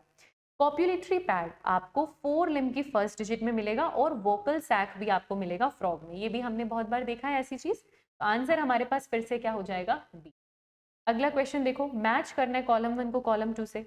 एक्वेटिक रेस्पिरेटरी ऑर्गन पानी में किससे रेस्पायर करते हैं? स्किन से। तो ए का क्या होगा? 1। एक ही ऑप्शन है, आंसर तो आ गया, पर हम बाकी चीजें भी रीड कर लेंगे। जो ऑर्गन यूरिनोजेनाइटल डक्ट की तरह क्लोएका में ओपन करता है यूरेटर। वो यूरेटर ही तो है जिसमें आपकी रिप्रोडक्टिव डक्ट भी उसी के अंदर एंटर कर गई और अब वो यूरिनोजेनाइटल डक्ट बन के बाहर आया, तो यूरेटर लिखती है एनसीईआरटी। छोटा सा मीडियम चेम्बर जिसमें फीकल मैटर, यूरिन, स्पर्म सब पास हो रहा है, तो कॉमन चेम्बर है जिसमें तीनों सिस्टम की ओपनिंग है, चाहे डाइजेस्टिव हो, चाहे एक्सक्रीटरी हो, चाहे रिप्रोडक्टिव हो, इसको बोलते हैं क्लोएका। ठीक है, तो बी का 2 है, सी का 3 है। अब एक ट्राइंगुलर स्ट्रक्चर जो कि राइट एट्रियम को ज्वाइन करता है, ब्लड रिसीव करता है थ्रू वेना कावा। तो जो पूरा डीऑक्सीजनेटेड ब्लड वेना कावा से आता है, पहले वो जाता है साइनस वेनोसस में, फिर आता है राइट एट्रियम में, और जब वेंट्रिकल से बाहर निकलता है पहले जाता है कॉनस आर्टरियोसस में, फिर जाता है पूरी। एंट्री के टाइम ये आपका 3 चेम्बर्ड हार्ट है। एंट्री के टाइम जब हम 3 चेम्बर्ड हार्ट की बात करें, तो एंट्री के टाइम आपके राइट एट्रियम में ब्लड आने से पहले आया साइनस वेनोसस, और जब वेंट्रिकल से बाहर निकला तो पहले गया कॉनस आर्टरियोसस। ये सीक्वेंस आपको याद रखना है। डी के लिए 4 हो जाएगा, आंसर आपके पास क्या आ जाएगा? ए, डायरेक्टली एनसीईआरटी में दिया, और बहुत बढ़िया क्वेश्चन था, चेक करने। इसमें से कौन सा एनिमल इकोलॉजिकल बैलेंस मेंटेन करता है? कॉकरोच तो बीमारियां कर रहा है, रैबिट और अर्थवर्म के बारे में हम ऐसा नहीं पढ़ते, अर्थवर्म को हम फार्मर्स फ्रेंड जरूर कहते हैं, और रैबिट आपका प्राइमरी कंज्यूमर है, पर इकोलॉजिकल बैलेंस मेंटेन करता है फ्रॉग, डायरेक्टली एनसीईआरटी की लाइन है। उसकी इकोनॉमिक इंपॉर्टेंस लास्ट पैराग्राफ में एनसीईआरटी लिखती है कि वो इकोलॉजिकल बैलेंस मेंटेन करने में मदद करे, क्योंकि फूड चेन का हिस्सा है। ठीक है, तो आंसर आपके पास क्या हो जाएगा यहाँ पे? ए। एनसीईआरटी लिख देती है इनके बारे में कि ये इंपॉर्टेंट लिंक है फूड चेन और फूड वेब का, इसीलिए ये इकोलॉजिकल बैलेंस मेंटेन है, आंसर हो जाएगा ए। इसके साथ फ्रॉग से रिलेटेड आपने बहुत सारे क्वेश्चंस कंप्लीट कर लिए, तो अब टाइम है एडर टॉपिक में आने, यानी कि हम कौन कौन से टॉपिक को यहाँ पे देखने वाले हैं। एक हमारे सारे बेसिक एनिमल टिश्यू, जो 4 तरीके के टिश्यू हैं, कुछ उनसे रिलेटेड क्वेश्चंस की हम प्रैक्टिस कर लेंगे, क्योंकि पीवाईक्यू तो हमने ऑलरेडी कर लिया, नहीं किया तो जाके उसको कर लीजिए। पीवाईक्यू में आपको पूरा पैटर्न समझ में आ जाएगा कैसे क्वेश्चंस आते हैं। यहाँ पर हम उनके कुछ और रैंडम क्वेश्चंस देखेंगे, एनिमल टिश्यू के और कॉकरोच के, दोनों के क्वेश्चंस देखेंगे। तैयार हो जाइए, शुरू हम करेंगे किससे? Animal tissue. A group of similar sales which along with some intercellular substances perform a specific function in multicellular organism. multicellular organism में similar cell मिलकर क्या बनाएंगे? Tissue. Group of similar sales, थोड़ा बहुत इंटरसेल्युलर स्पेस मिलकर क्या बनाएंगे? Tissue.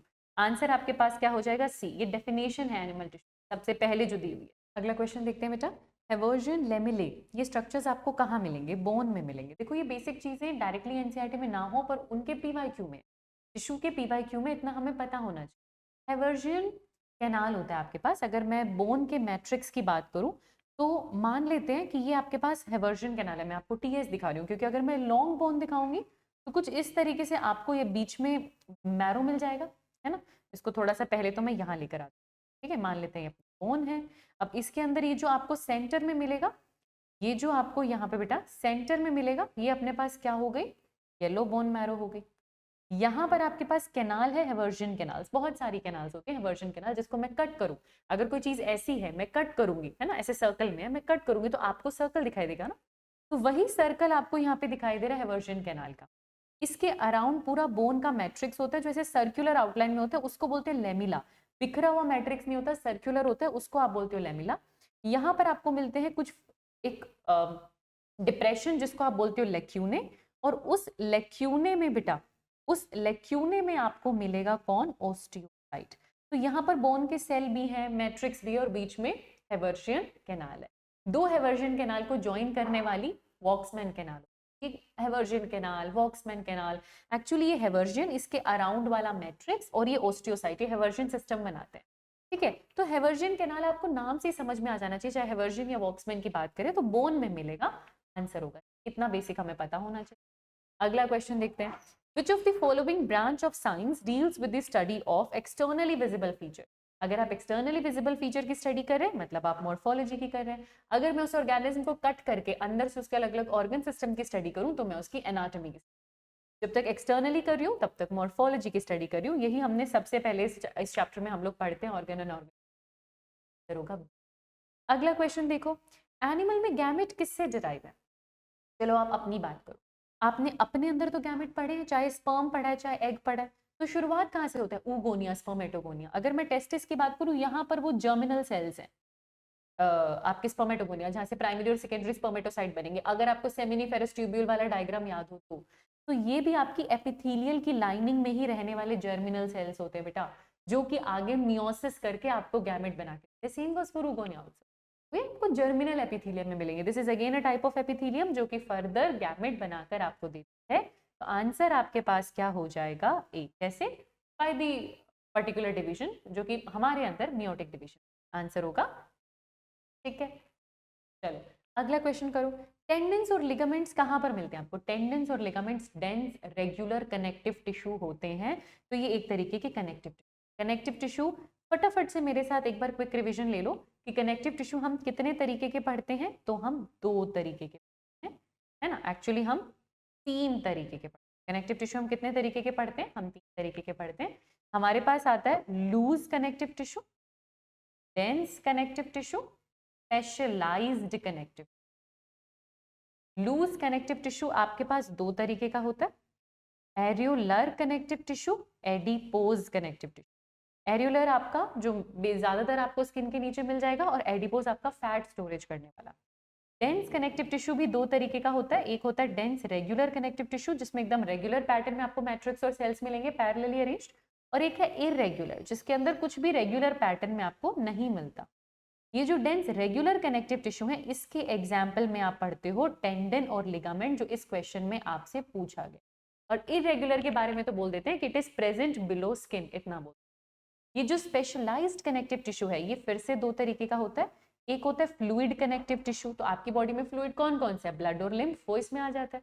दूसरा स्पेशलाइज्ड कनेक्टिव टिश्यू में आता है स्केलेटल कनेक्टिव टिश्यू, तो आपका स्केलेटन किसने बनाया? बोन और कार्टिलेज, वो इसमें आता है। तो स्केलेटल कनेक्टिव टिश्यू में तो 2 चीजें आ जाती हैं बेटा, एक बोन आएगा एक कार्टिलेज आएगा, इससे ज्यादा आपको पढ़ना नहीं, इतना लेकिन पता होना चाहिए। और फ्लूइड कनेक्टिव टिश्यू में आपके पास कौन कौन से फ्लूइड है? एक आपके पास ब्लड है, दूसरा आपके पास है, ये दोनों चीजें यहाँ पे, और इसको लेकर लिखा हुआ है बिलो स्किन। ठीक है, ये भी आपको एपिथेलियल के जस्ट नीचे जो कनेक्टिव टिश्यू मिलता है स्किन में वो आपको एरियुलर वाला मिल जाता है, ज्यादातर यही मिलेगा। और एडिपोज का काम है फैट स्टोरेज। तो ये कुछ बेसिक चीजें, और आपने पूरा कनेक्टिव टिश्यू यहाँ पे रिवाइज कर लिया, तो आंसर आपके पास क्या हो जाएगा? अगला क्वेश्चन देखो, on the basis of structures and functions animal tissue को हमने कितने टाइप में क्लासिफाई कर रखा है? 4 तरीके के एनिमल टिश्यू होते हैं। कौन कौन से? सबसे पहला जो लाइनिंग में प्रेजेंट होता है, चाहे कवरिंग में चाहे इंटरनल लाइनिंग में, एपिथेलियल टिश्यू। नंबर 2 जो एपिथेलियल के नीचे बेसमेंट मेम्ब्रेन और उसके नीचे जो है वो कनेक्टिव टिश्यू, जो डिफरेंट ऑर्गन्स को कनेक्ट करने का काम कर रहा है। आपके मसल का टिश्यू मस्क्यूलर टिश्यू, आपके न्यूरॉन वाला टिश्यू नर्वस टिश्यू, है ना, जो आपका पूरा ये न्यूरॉन, न्यूरोग्लिया, ये पूरा एक्साइटेबल सेल्स वाला हिस्सा हो जाएगा नर्वस टिश्यू। तो ये 4 तरीके के टिश्यूज हैं जो स्ट्रक्चर्स और फंक्शंस के बेसिस पर डिफरेंशिएट किए गए हैं। आंसर हो जाएगा यहाँ पे। अगला क्वेश्चन देखते हैं, lining of intestine and kidney in human, दोनों का एक साथ बताना है। पहली बात जो केराटिनाइज्ड है ना वो डेड है, डेड कवर करता है क्योंकि वो वाटर से इम्परमेबिलिटी रखता है। तो हमारी जो भी आउटर लाइनिंग है ना वो केराटिनाइज्ड ने कर रखी है, तो वो तो यहाँ पे होगा नहीं। बच्चे हमारी इंटेस्टाइन में आपको मिल जाती है विलाई एंड माइक्रोविलाई, जो ये सेल में से माइक्रोविलाई वाला एक्सटेंशन जब जब निकलता हुआ दिखाई देगा, अगर ये सेल है उस सेल की एक्सटेंशन में आपको ये माइक्रोविलाई दिख रहे हैं, तो ऐसे एपिथेलियम एपिथेलियल टिश्यू आप किसको कहते हो, जो लाइनिंग करता है।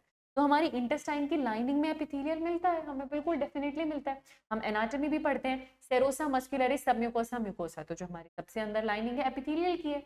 वो जो सेल है, मान लेते हैं ये मेरे एपिथेलियल के सेल्स हैं, खास करके मैं इंटेस्टाइन की बात करूं तो कॉल्यूमनार मिलने चाहिए, तो उनमें आपको इस तरीके से विलाय माइक्रोविलाय मिल जाएंगे। और किडनी में आप पीसीटी में जाएंगे आपको क्यूबॉइडल मिलेगा। वैसे तो अगर मैं इंटेस्टाइन की भी बात करूं, क्यूबॉइडल कॉल्यूमनार दोनों मिलते हैं, उनमें भी विलाय माइक्रोविलाय मिलता है। और किडनी में मैं पीसीटी के क्यूबॉइडल के पास चली जाऊं, उनके पास भी विलाय माइक्रोविलाय मिलता है। और ये विलाय माइक्रोविलाय के मिलने को एक जो नाम दिया जाता है, क्योंकि ये ब्रश की तरह है, फिंगर लाइक स्ट्रक्चर्स हैं, तो इनको बोला जाता है ब्रश बॉर्डर्ड एपिथेलियम। तो ये आपको किडनी में भी मिलता है ब्रश बॉर्डर्ड एपिथेलियम, और आपको इंटेस्टाइन में भी मिलता है, दोनों का कॉमन एग्जाम्पल हो जाता है। सीलिया का एग्जाम्पल जो एनसीईआरटी देती है, रेस्पिरेटरी ट्रैक्ट और फेलोपियन ट्यूब। याद रखना, ये भी एनसीईआरटी का एग्जाम्पल है, आपके काम आएगा बेटा। जहाँ सीलिया प्रेजेंट है सेल के ऊपर मूवमेंट के लिए, सराउंडिंग मटेरियल की मूवमेंट के लिए। देखो सीलिया और माइक्रोविलाई में ना फर्क होता है। माइक्रोविलाई इस एपिथेलियल की यहाँ पर एक्सटेंशन है इस तरीके से, और सीलिया इसके ऊपर निकले हुए ऐसे धागे जैसे स्ट्रक्चर है, इसके ऊपर निकले हुए ऐसे धागे जैसे स्ट्रक्चर, ठीक है, डिफरेंस हो जाता है यहाँ पे। और विलाई माइक्रोविलाई मिले तो उसे ब्रश बॉर्डर्ड एपिथेलियम कहते हैं, जो आपको इंटेस्टाइन और किडनी दोनों में मिलता है। सिलिएटेड के एग्जाम्पल आप कौन सा याद रखोगे, फेलोपियन ट्यूब, क्योंकि एग की मूवमेंट करानी है तो उस लाइनिंग में आपको सीलिया मिल जाएगा। दूसरा respiratory tract, dust particle foreign particle को ट्रैप करने के लिए आपका रेस्पिरेटरी ट्रैक्ट, वहां पर भी आपको सीलिया। हमसे इंटेस्टाइन और किडनी में पूछा है तो हमें ब्रश बॉर्डर्ड मिलेगा, और आंसर हमारे पास क्या हो जाएगा। अगला क्वेश्चन करते हैं जी, कौन सा टिश्यू आपको लाइनिंग में मिल रहा है स्मॉल इंटेस्टाइन में, और ये चारों जो आपके मेन टिश्यू है उनका नाम लिखा हुआ है। लाइनिंग में कौन मिलता है, कवरिंग या लाइनिंग में कौन मिलता है, एपिथेलियल टिश्यू मिलता है, सीधी सी बात है। आंसर क्या हो जाएगा आपके पास, ए। चलो अगले क्वेश्चन पे, सिलिएटेड एपिथेलियम मैंने आपको बताया रेस्पिरेटरी ट्रैक्ट में आपको मिल जाएगा, तो ट्रैकिया इसका आंसर आ जाएगा। और यहाँ पर इन्होंने एक और चीज लिखी हुई है, क्या आपका यूरेटर। हमें पता है बेटा कि रेस्पिरेटरी ट्रैक्ट और फेलोपियन ट्यूब मैंने आपको बताया था, उसमें से ट्रैकिया आपके पास आ रहा है, तो आंसर क्या हो जाएगा।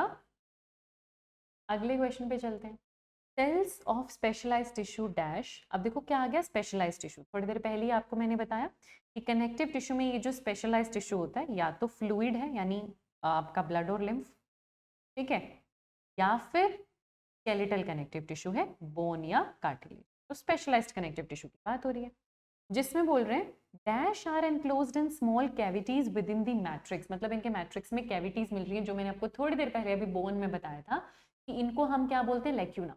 बोन और कार्टिलेज दोनों में कैविटीज मिलती हैं। फ्लूइड फिल्ड मतलब आपके मैट्रिक्स में कैविटीज होती है जिसको हम बोलते हैं लेक्यूना, उसमें सेल रहते हैं, और ये मैट्रिक्स भी उन्होंने खुद ही सिक्रीट किया है। तो dash are enclosed in small cavities within the matrix secreted by them. Identify the tissue x.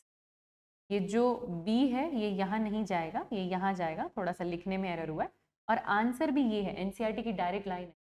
Cartilage में आपको ये कैविटी मिलती है, उसमें सेल रहता है कॉन्ड्रोसाइट, और उस कॉन्ड्रोसाइट ने ही अपने आसपास का मैट्रिक्स सिक्रीट, ठीक है। होता बोन में भी ऐसा है, पर बोन के मैट्रिक्स के लिए ना स्पेसिफिकली लेमिला वर्ड लिख देते हैं, और ये तो आया डायरेक्टली एनसीईआरटी की लाइन है, तो वहां से इसका आंसर दिया जा रहा है, और आंसर आपके पास क्या हो जाएगा।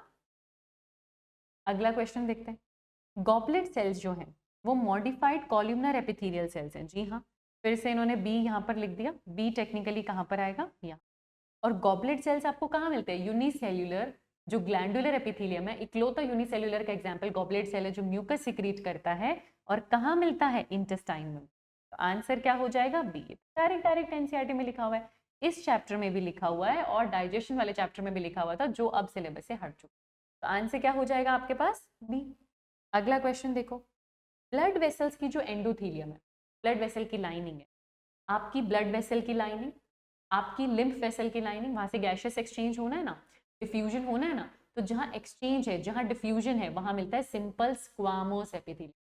चाहे वो ब्लड वेसल की लाइनिंग है, चाहे वो लिम्फ वेसल की लाइनिंग है, चाहे एल्वियोलार लाइनिंग है, वहां पर आपको स्क्वामोस एपिथेलियम ही मिलता है, और आंसर आपके पास क्या होगा, तो आंसर आपके पास क्या हो जाएगा बेटा, ए। अगला क्वेश्चन देखते हैं, compound epithelium is present in all of the given locations except. तो कंपाउंड क्या हो गया, मल्टीपल लेयर्स। मल्टीपल लेयर्स कहाँ मिलता है, जहां प्रोटेक्शन की जरूरत होती है, ठीक है।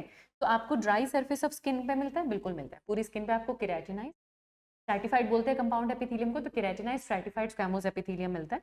Moist surface of buccal cavity में नॉन केराटिनाइज्ड स्ट्रेटिफाइड स्क्वैमोस मिलता है, पर वहां भी कंपाउंड है। जहां जहां एक्सटर्नल एनवायरनमेंट से आपको टच में आना है या कॉन्टैक्ट में आना है, आपको मिलेगा कंपाउंड एपिथेलियम। फिर लिखा हुआ है एक इनर सरफेस ऑफ ब्रोंकियोल्स में और एक inner lining of salivary ducts में, है ना बेटा।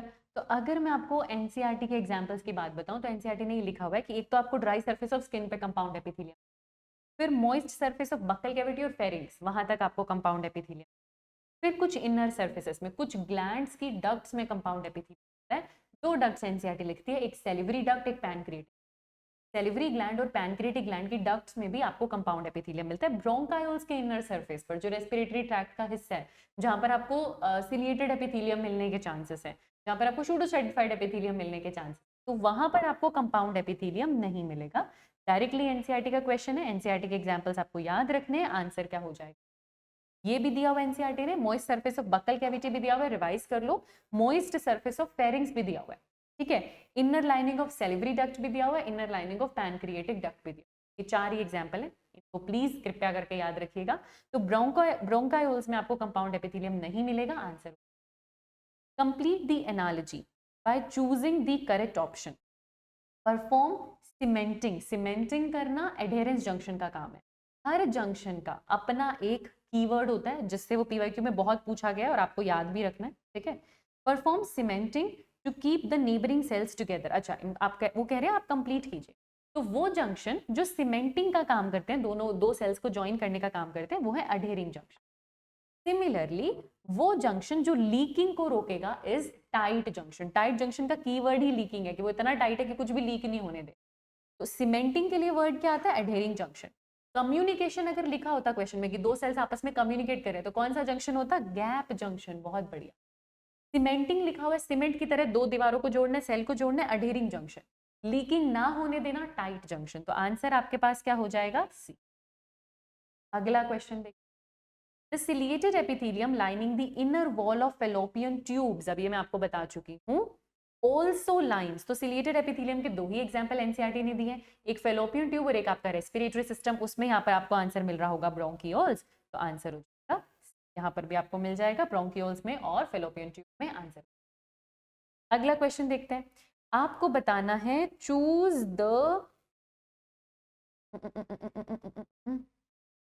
मुझे लग रहा है इसमें बहुत ज्यादा जोर से टाइपिंग इशू हुआ है, पर हम अपनी कॉमन सेंस यूज करते हुए क्वेश्चन यहाँ पे सॉल्व कर देंगे। मैं आपको बताती हूँ ये क्वेश्चन कहना क्या चाह रहा है। एक तो आपको इनकरेक्ट स्टेटमेंट बता, it is choose the incorrect statement होगा, है ना, ये यहाँ पर आ रहा होगा, choose the incorrect statement with respect to areolar tissue. Areolar tissue के बारे में इसमें से कौन सा स्टेटमेंट इनकरेक्ट है, आपको ये बताना होगा, है ना। Choose the incorrect statement with respect to areolar tissue. और ये जो लाइन लिखी हुई है ना कि the most abundant specialised tissue, ये यहाँ आना होगा, it is the most abundant specialised tissue in the body, ये ऑप्शन ए है। जिन महापुरुषों को नहीं समझ में आ रहा, टाइपिंग एरर टीम से हुआ है, तो हम करा लेंगे उसको करेक्ट, पर बुक अगर आपके पास है तो आपको दिख रहा होगा, नहीं तो मैं बता देती हूँ। ये चार ऑप्शन दिए हुए हैं, किसके बारे में दिए हुए हैं, एरियुलर टिश्यू के बारे में दिए हुए। क्वेश्चन सुन लो ध्यान से, चार ऑप्शन दिए हुए हैं, किसके बारे में दिए हुए हैं, एरियुलर टिश्यू के बारे में दिए हुए हैं, और क्वेश्चन जानना चाहता है इसमें से कौन सा स्टेटमेंट इनकरेक्ट है। समझ में आ गया। पहला ऑप्शन कह रहा है कि it is the most abundant, आप चाहते हो तो मैं यहाँ पर लिख देती हूँ यहाँ से हटा के, ताकि आपको कंफ्यूजन ना हो, कि it is the most abundant, की सबसे ज्यादा मिलने वाला टिश्यू है। कौन सा टिश्यू है, स्पेशलाइज्ड टिश्यू है। अब आप मुझे खुद बता दीजिए, क्या एरियुलर टिश्यू स्पेशलाइज्ड होता है। मैंने आपको कनेक्टिव टिश्यू पढ़ाया है, तो एरियुलर किस में पढ़ा था, loose connective tissue. Loose connective tissue दो तरीके के थे, एरियुलर और एडिपोज, वहां पढ़ा था। तो क्या ये स्पेशलाइज्ड कनेक्टिव टिश्यू है, नहीं। क्या ये आपकी बॉडी का मोस्ट अबंडेंट स्पेशलाइज्ड टिश्यू है, नहीं। ये स्टेटमेंट गलत हो जाएगा, और पूछा भी आपसे इनकरेक्ट है, तो आंसर भी यही होगा। पर हम सारे ऑप्शन रीड कर लेते हैं। दूसरा ऑप्शन कह रहा है कि ये स्किन के नीचे होता है, जी हाँ, स्किन के नीचे होता है। तीसरा ऑप्शन कह रहा है कि ये सपोर्ट फ्रेमवर्क देता है एपिथेलियम को। देखो, कनेक्टिव टिश्यू है, स्किन के नीचे, तो सपोर्ट देने का काम कर रहा है। एपिथेलियल के नीचे तो सपोर्ट देने का काम कर रहा है, ये स्टेटमेंट भी ठीक हो जाता है। और लास्ट में कह रहे हैं कि इसके फाइबर्स लूजली अरेंज्ड है, स्पेलिंग की दिक्कत है, इसके फाइबर्स लूजली अरेंज्ड है, semi fluid ground matrix. Loose connective tissue है तो लूजली ही अरेंज्ड होंगे, तो ये स्टेटमेंट भी ठीक है। तो ये स्टेटमेंट भी ठीक है, ये स्टेटमेंट भी ठीक है, ये स्टेटमेंट भी ठीक है, बस ये एक स्पेशलाइज्ड कनेक्टिव टिश्यू नहीं होता, ये लूज कनेक्टिव टिश्यू होता है। मुझसे इनकरेक्ट ही पूछा है, तो आंसर मेरे पास क्या हो जाएगा। अगला क्वेश्चन देखते हैं। Epithelium shown will be found in the lining of, ये कौन सा एपिथेलियम है जो दिखाया हुआ है? एनसीईआरटी का डायग्राम अगर आप देखोगे, अगर मैं आपको एनसीईआरटी यहाँ पे दिखाऊं, ये सेल खुला हुआ है हमारे सामने, एक बार आप स्ट्रक्चरल देख लीजिए, आपको क्लियर हो जाएगा।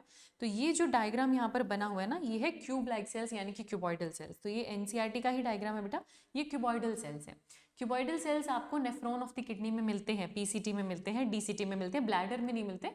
ब्लैडर में आपको यूरोथीलियम मिलेगा, जो ट्रांजिशनल एपिथेलियम है, जो शेप चेंज कर सकता है, वो मिलता है। लेकिन ये आपको नेफ्रॉन्स ऑफ किडनी में मिलते हैं, पीसीटी में भी मिलता है, डीसीटी में भी मिलता है। 10 पीसीटी वाला खास क्यों होता है? क्योंकि उसके पास एक मॉडिफिकेशन है, माइक्रोविलाई मिलता है, ब्रश बॉर्डर्ड एपिथेलियम जिसे कहते हैं। तो ब्रश बॉर्डर्ड क्यूबॉइडल केवल पीसीटी में मिलता है, पर हमें यहाँ पे ब्रश बॉर्डर तो दिखाया नहीं, सिर्फ क्यूबॉइडल दिखाया है। तो वो तो हमें दोनों नेफ्रॉन, मतलब नेफ्रॉन में मिल ही रहा है, अलग अलग रीजन में मिल रहा है, पीसीटी में भी मिलता है, डीसीटी में भी मिलता है, दोनों ए और बी करेक्ट है। आंसर हमारे पास क्या हो जाएगा? सी। अगला क्वेश्चन करते हैं बेटा। दोनों टेंडन और लिगामेंट की बात हो रही है, फिर पहला स्टेटमेंट कह रहा है कि ये दोनों डेंस इरेगुलर कनेक्टिव टिश्यू, ये दोनों डेंस रेगुलर के एग्जाम्पल में आते हैं। ये दोनों मसल को बोन से कनेक्ट करते हैं, नहीं, हम क्या निमोनिक्स याद करते हैं? बबली। बोन को बोन से ज्वाइन करने वाला लिगामेंट, बोन को मसल से ज्वाइन करने वाला टेंडन। तो क्या दोनों बोन को मसल से ज्वाइन करते हैं? नहीं, सिर्फ टेंडन करता है। तो ये स्टेटमेंट भी गलत हो जाएगा, क्योंकि यहाँ तो बोथ लिखा है ना। तो दोनों ही स्टेटमेंट इनकरेक्ट हो जाएंगे। आंसर क्या हो जाएगा? डी। आगे चलो, अगला क्वेश्चन देखो, आपको फिर से करेक्टली मैच्ड पेयर बताना है। टेंडन जो है, क्या वो एक स्पेशलाइज्ड कनेक्टिव टिश्यू है? नहीं, टेंडन और लिगामेंट तो डेंस रेगुलर कनेक्टिव टिश्यू है, स्पेशलाइज्ड नहीं है। क्या adipose tissue dense connective tissue होता है? नहीं, एडिपोज और एरुलर दोनों कैसे होते हैं? लूज होते हैं, अभी देखा हमने। एरुलर लूज कनेक्टिव टिश्यू होता है? जी हाँ। कार्टिलेज लूज कनेक्टिव टिश्यू होता है? नहीं, कार्टिलेज तो स्पेशलाइज्ड कनेक्टिव टिश्यू होता है, उसमें भी स्केलेटल कनेक्टिव टिश्यू होता है। तो आंसर हमारे पास क्या हो जाएगा? अगला क्वेश्चन देखते हैं। इंटरकैलेटेड डिस्क आपको किस में मिलती है? कार्डियक मसल्स में मिलती है। आपके जो कार्डियक मसल्स के सेल्स हैं, उनको एक साथ कॉन्ट्रैक्ट करना है, तो जो इन्फॉर्मेशन है वो सबके पास एक साथ पहुंचनी चाहिए। तो वो सेल्स आपस में कनेक्टेड है जंक्शन से, जिसको हम बोलते हैं इंटरकैलेटेड डिस्क। इसमें आपको गैप प्लस एडहेरिंग जंक्शंस दोनों मिलते हैं, इसको कहते हैं हम क्या है? Intercalated disc. ठीक है, तो ये किस में मिलेगा? किसका फीचर एनसीईआरटी ने स्पेसिफिकली डायग्राम के साथ दिया हुआ था पुरानी एनसीईआरटी में, आपको कार्डियक मसल्स में मिलेगा। आंसर आपके पास क्या हो जाएगा? अगला क्वेश्चन देखते हैं, जिसके साथ हम एंटर कर रहे हैं किसमें? कॉकरोच टिश्यू के। हमने बहुत सारे क्वेश्चन प्रैक्टिस कर लिए, अब हम किसके क्वेश्चंस प्रैक्टिस करेंगे? कॉकरोच। ठीक है जी। एवरेज एक फीमेल कॉकरोच कितने एग ले करती है और एक कितनी ऊथिका ले करती है, ये बोल रहे हैं। और हर ऊथिका के अंदर एक डेटा देती है हमें एनसीईआरटी के कितने एग्स हैं, जो आप मुझे बताएं। तो फीमेल कॉकरोच की अगर मैं बात करूं तो बेटा, एक फीमेल कॉकरोच एवरेज 9 से 10 ऊथिके प्रोड्यूस करती है, और हर ऊथिके में, एक ऊथिके में, ऐसा तो ये लू लग रहा है ना, इसको थोड़ा सा अलग अलग कर देते हैं। एक ऊथिके में कितने एग्स हैं, ये आप लोग देखेंगे, आपका होमवर्क है। आप जैसे भी इस वीडियो को देख रहे हैं, लाइव देख रहे हैं, रिकॉर्डेड देख रहे हैं, मुझे कमेंट सेक्शन में आंसर चाहिए, नहीं तो आपको पता होना चाहिए इसका। कितने ऊथिके? 9 to 10, और हर ऊथिके में कितने एग्स हैं, ये आप मेरे को बताइए। यहाँ पर आंसर क्या हो जाएगा? अगला क्वेश्चन देखते हैं। A complete set of the mouth part of cockroach. तो क्या क्या आता है बेटा कंप्लीट सेट ऑफ माउथ में? पता है आपको ये बात, एनसीईआरटी ने डायग्राम दिया हुआ है। Upper lip labrum, lower lip labium, एक पेयर मैंडिबल होता है, एक पेयर मैक्सिला होता है, और एक हाइपोफेरिंक्स होती है जो टंग का काम करती है। तो ये सारी चीजें आ जाती है इसके अंदर, लेब्रम, लेबियम, है ना, मैक्सिला, मैंडिबल। इनफैक्ट इनको हाइपोफेरिंक्स भी लिखना चाहिए था, जो टंग का काम करती है। आंसर आपके पास क्या हो जाएगा बेटा? सी। अगला क्वेश्चन देखते हैं। Pair of salivary glands in cockroach is present near the, किसके पास होगी?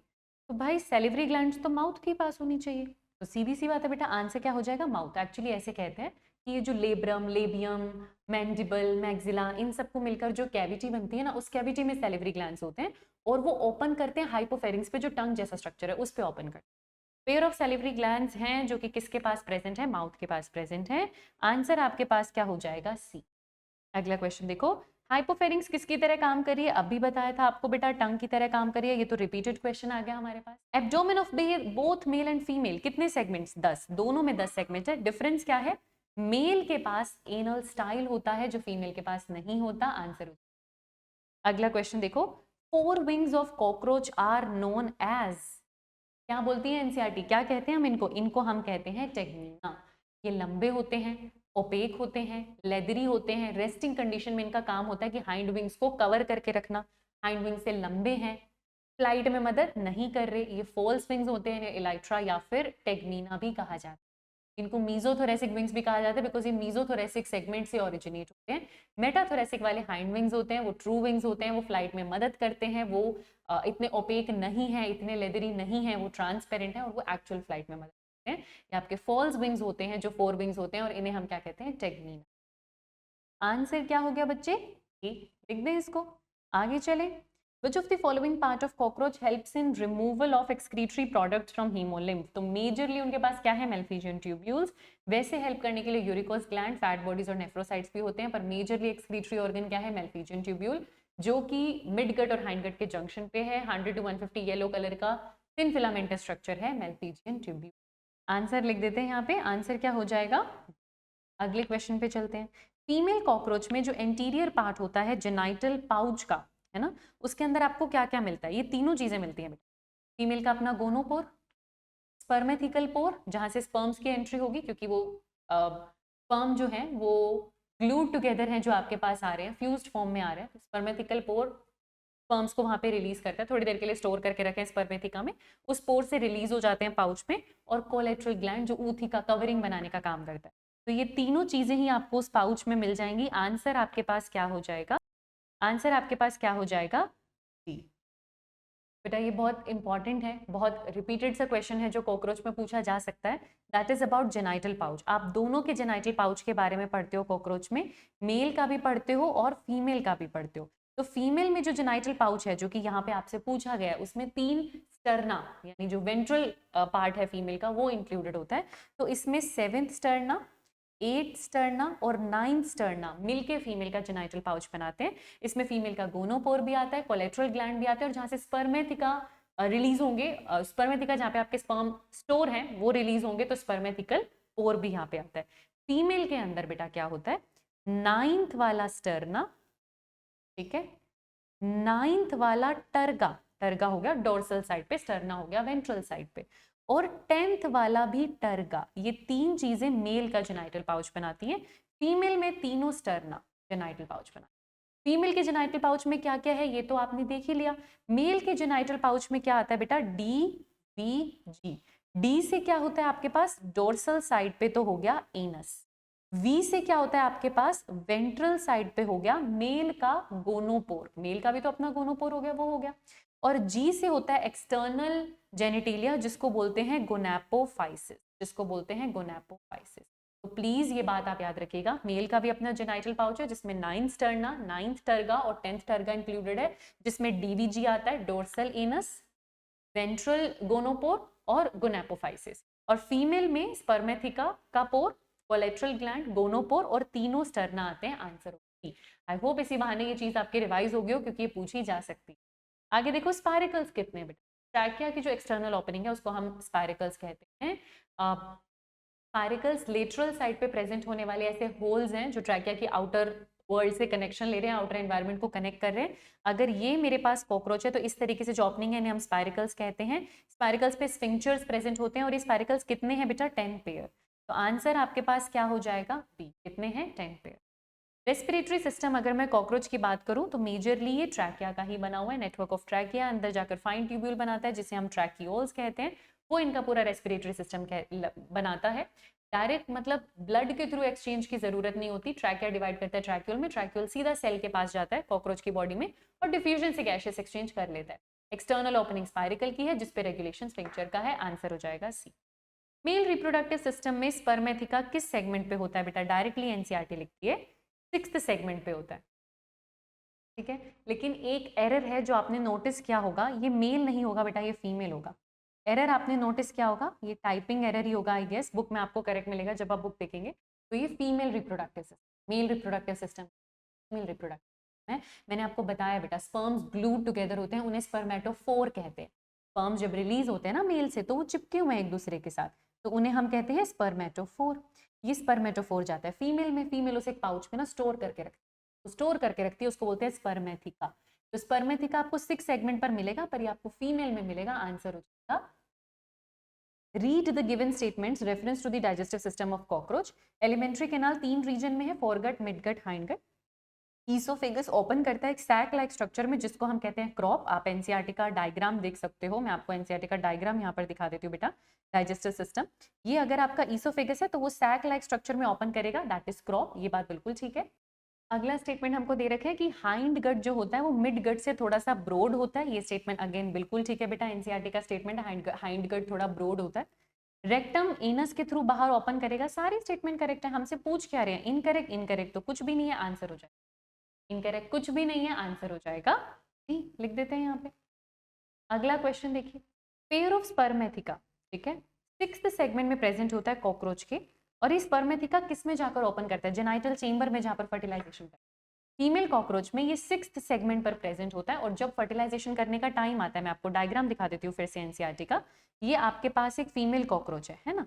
तो यहाँ पर अगर आप देखोगे बेटा फीमेल रिप्रोडक्टिव सिस्टम में, तो ये जेनाइटल पाउच है। जेनाइटल पाउच में किस किस की ओपनिंग है, ये 6th सेगमेंट पर मिलने वाला स्पर्मेथिका है। इसका पोर भी यहाँ पर खुल रहा है। ये कोलेट्रल ग्लैंड दिख रहा है आपको, ये वाला, ये पूरा कोलेट्रल ग्लैंड है, इसका पोर भी यहाँ पर है। और एक गोनोपोर, फीमेल का जो गोनोपोर है उसकी ओपनिंग भी यहीं पर होती है।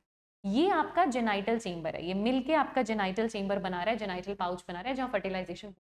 फीमेल क्या करती है, स्पर्म अपने पास स्टोर रखती है इस छोटे से पाउच में, स्पर्मेथिका। जब उसको फर्टिलाइजेशन करना होता है, यहाँ से स्पर्म रिलीज करती है जेनाइटल पाउच में, और अपना एग भी यहाँ से रिलीज करती है जेनाइटल पाउच में। फर्टिलाइजेशन होता है, फ्यूज्ड एग बनता है, जाइगोट बनता है, और उसकी कवरिंग बनाता है कोलेट्रल ग्लैंड। बहुत सारे ऊथिका में बहुत सारे फर्टिलाइज्ड एग होते हैं, वो उनको ले करती है फिर अपने पोर से, उनको लेकर। तो फर्टिलाइजेशन के दौरान ये काम होता है। 6 सेगमेंट में स्पर्मेथिका में स्पर्म स्टोर है, जो कि कहाँ ओपन करेगा, जेनाइटल चेंबर में ओपन करेगा। आंसर आपके पास क्या हो जाएगा, ठीक है। तो इसके साथ हमने कंप्लीट कर लिया आपका चैप्टर स्ट्रक्चरल ऑर्गेनाइजेशन इन एनिमल्स। अपनी जितनी भी गलती है वो मुझे कमेंट सेक्शन में जरूर लिख के बताना। आई होप आपको प्रैक्टिस करने में मजा आया हो, आपने बहुत सारे नए क्वेश्चन यहाँ पे सॉल्व करने सीखे हो। कुछ कुछ कॉमन सेंस वाले भी थे, कुछ कुछ आपने एलिमिनेशन मेथड भी देखा होगा। हमने कॉकरोच का भी रिविजन कर लिया, हमने टिश्यू का भी कर लिया, और फ्रॉग तो हमने बहुत सारा पढ़ ही लिया जो हमारी एनसीईआरटी में है। ये चैप्टर भी हमारा सेव हो गया है, टिक लग गया है नीट के लिए। नीट 2025 के सारे क्वेश्चन अब हम कर लेंगे। हमने चैप्टर पढ़ लिया, हमने पीवाईक्यू के पैटर्न देख लिए, और हमने एक्स्ट्रा क्वेश्चन प्रैक्टिस की। जो गलतियां हैं उनको थोड़ा और प्रैक्टिस कर लीजिएगा, and you are ready for NEET 2025। इससे ज्यादा प्रैक्टिस करने की जरूरत है। Thank you so much and keep learning.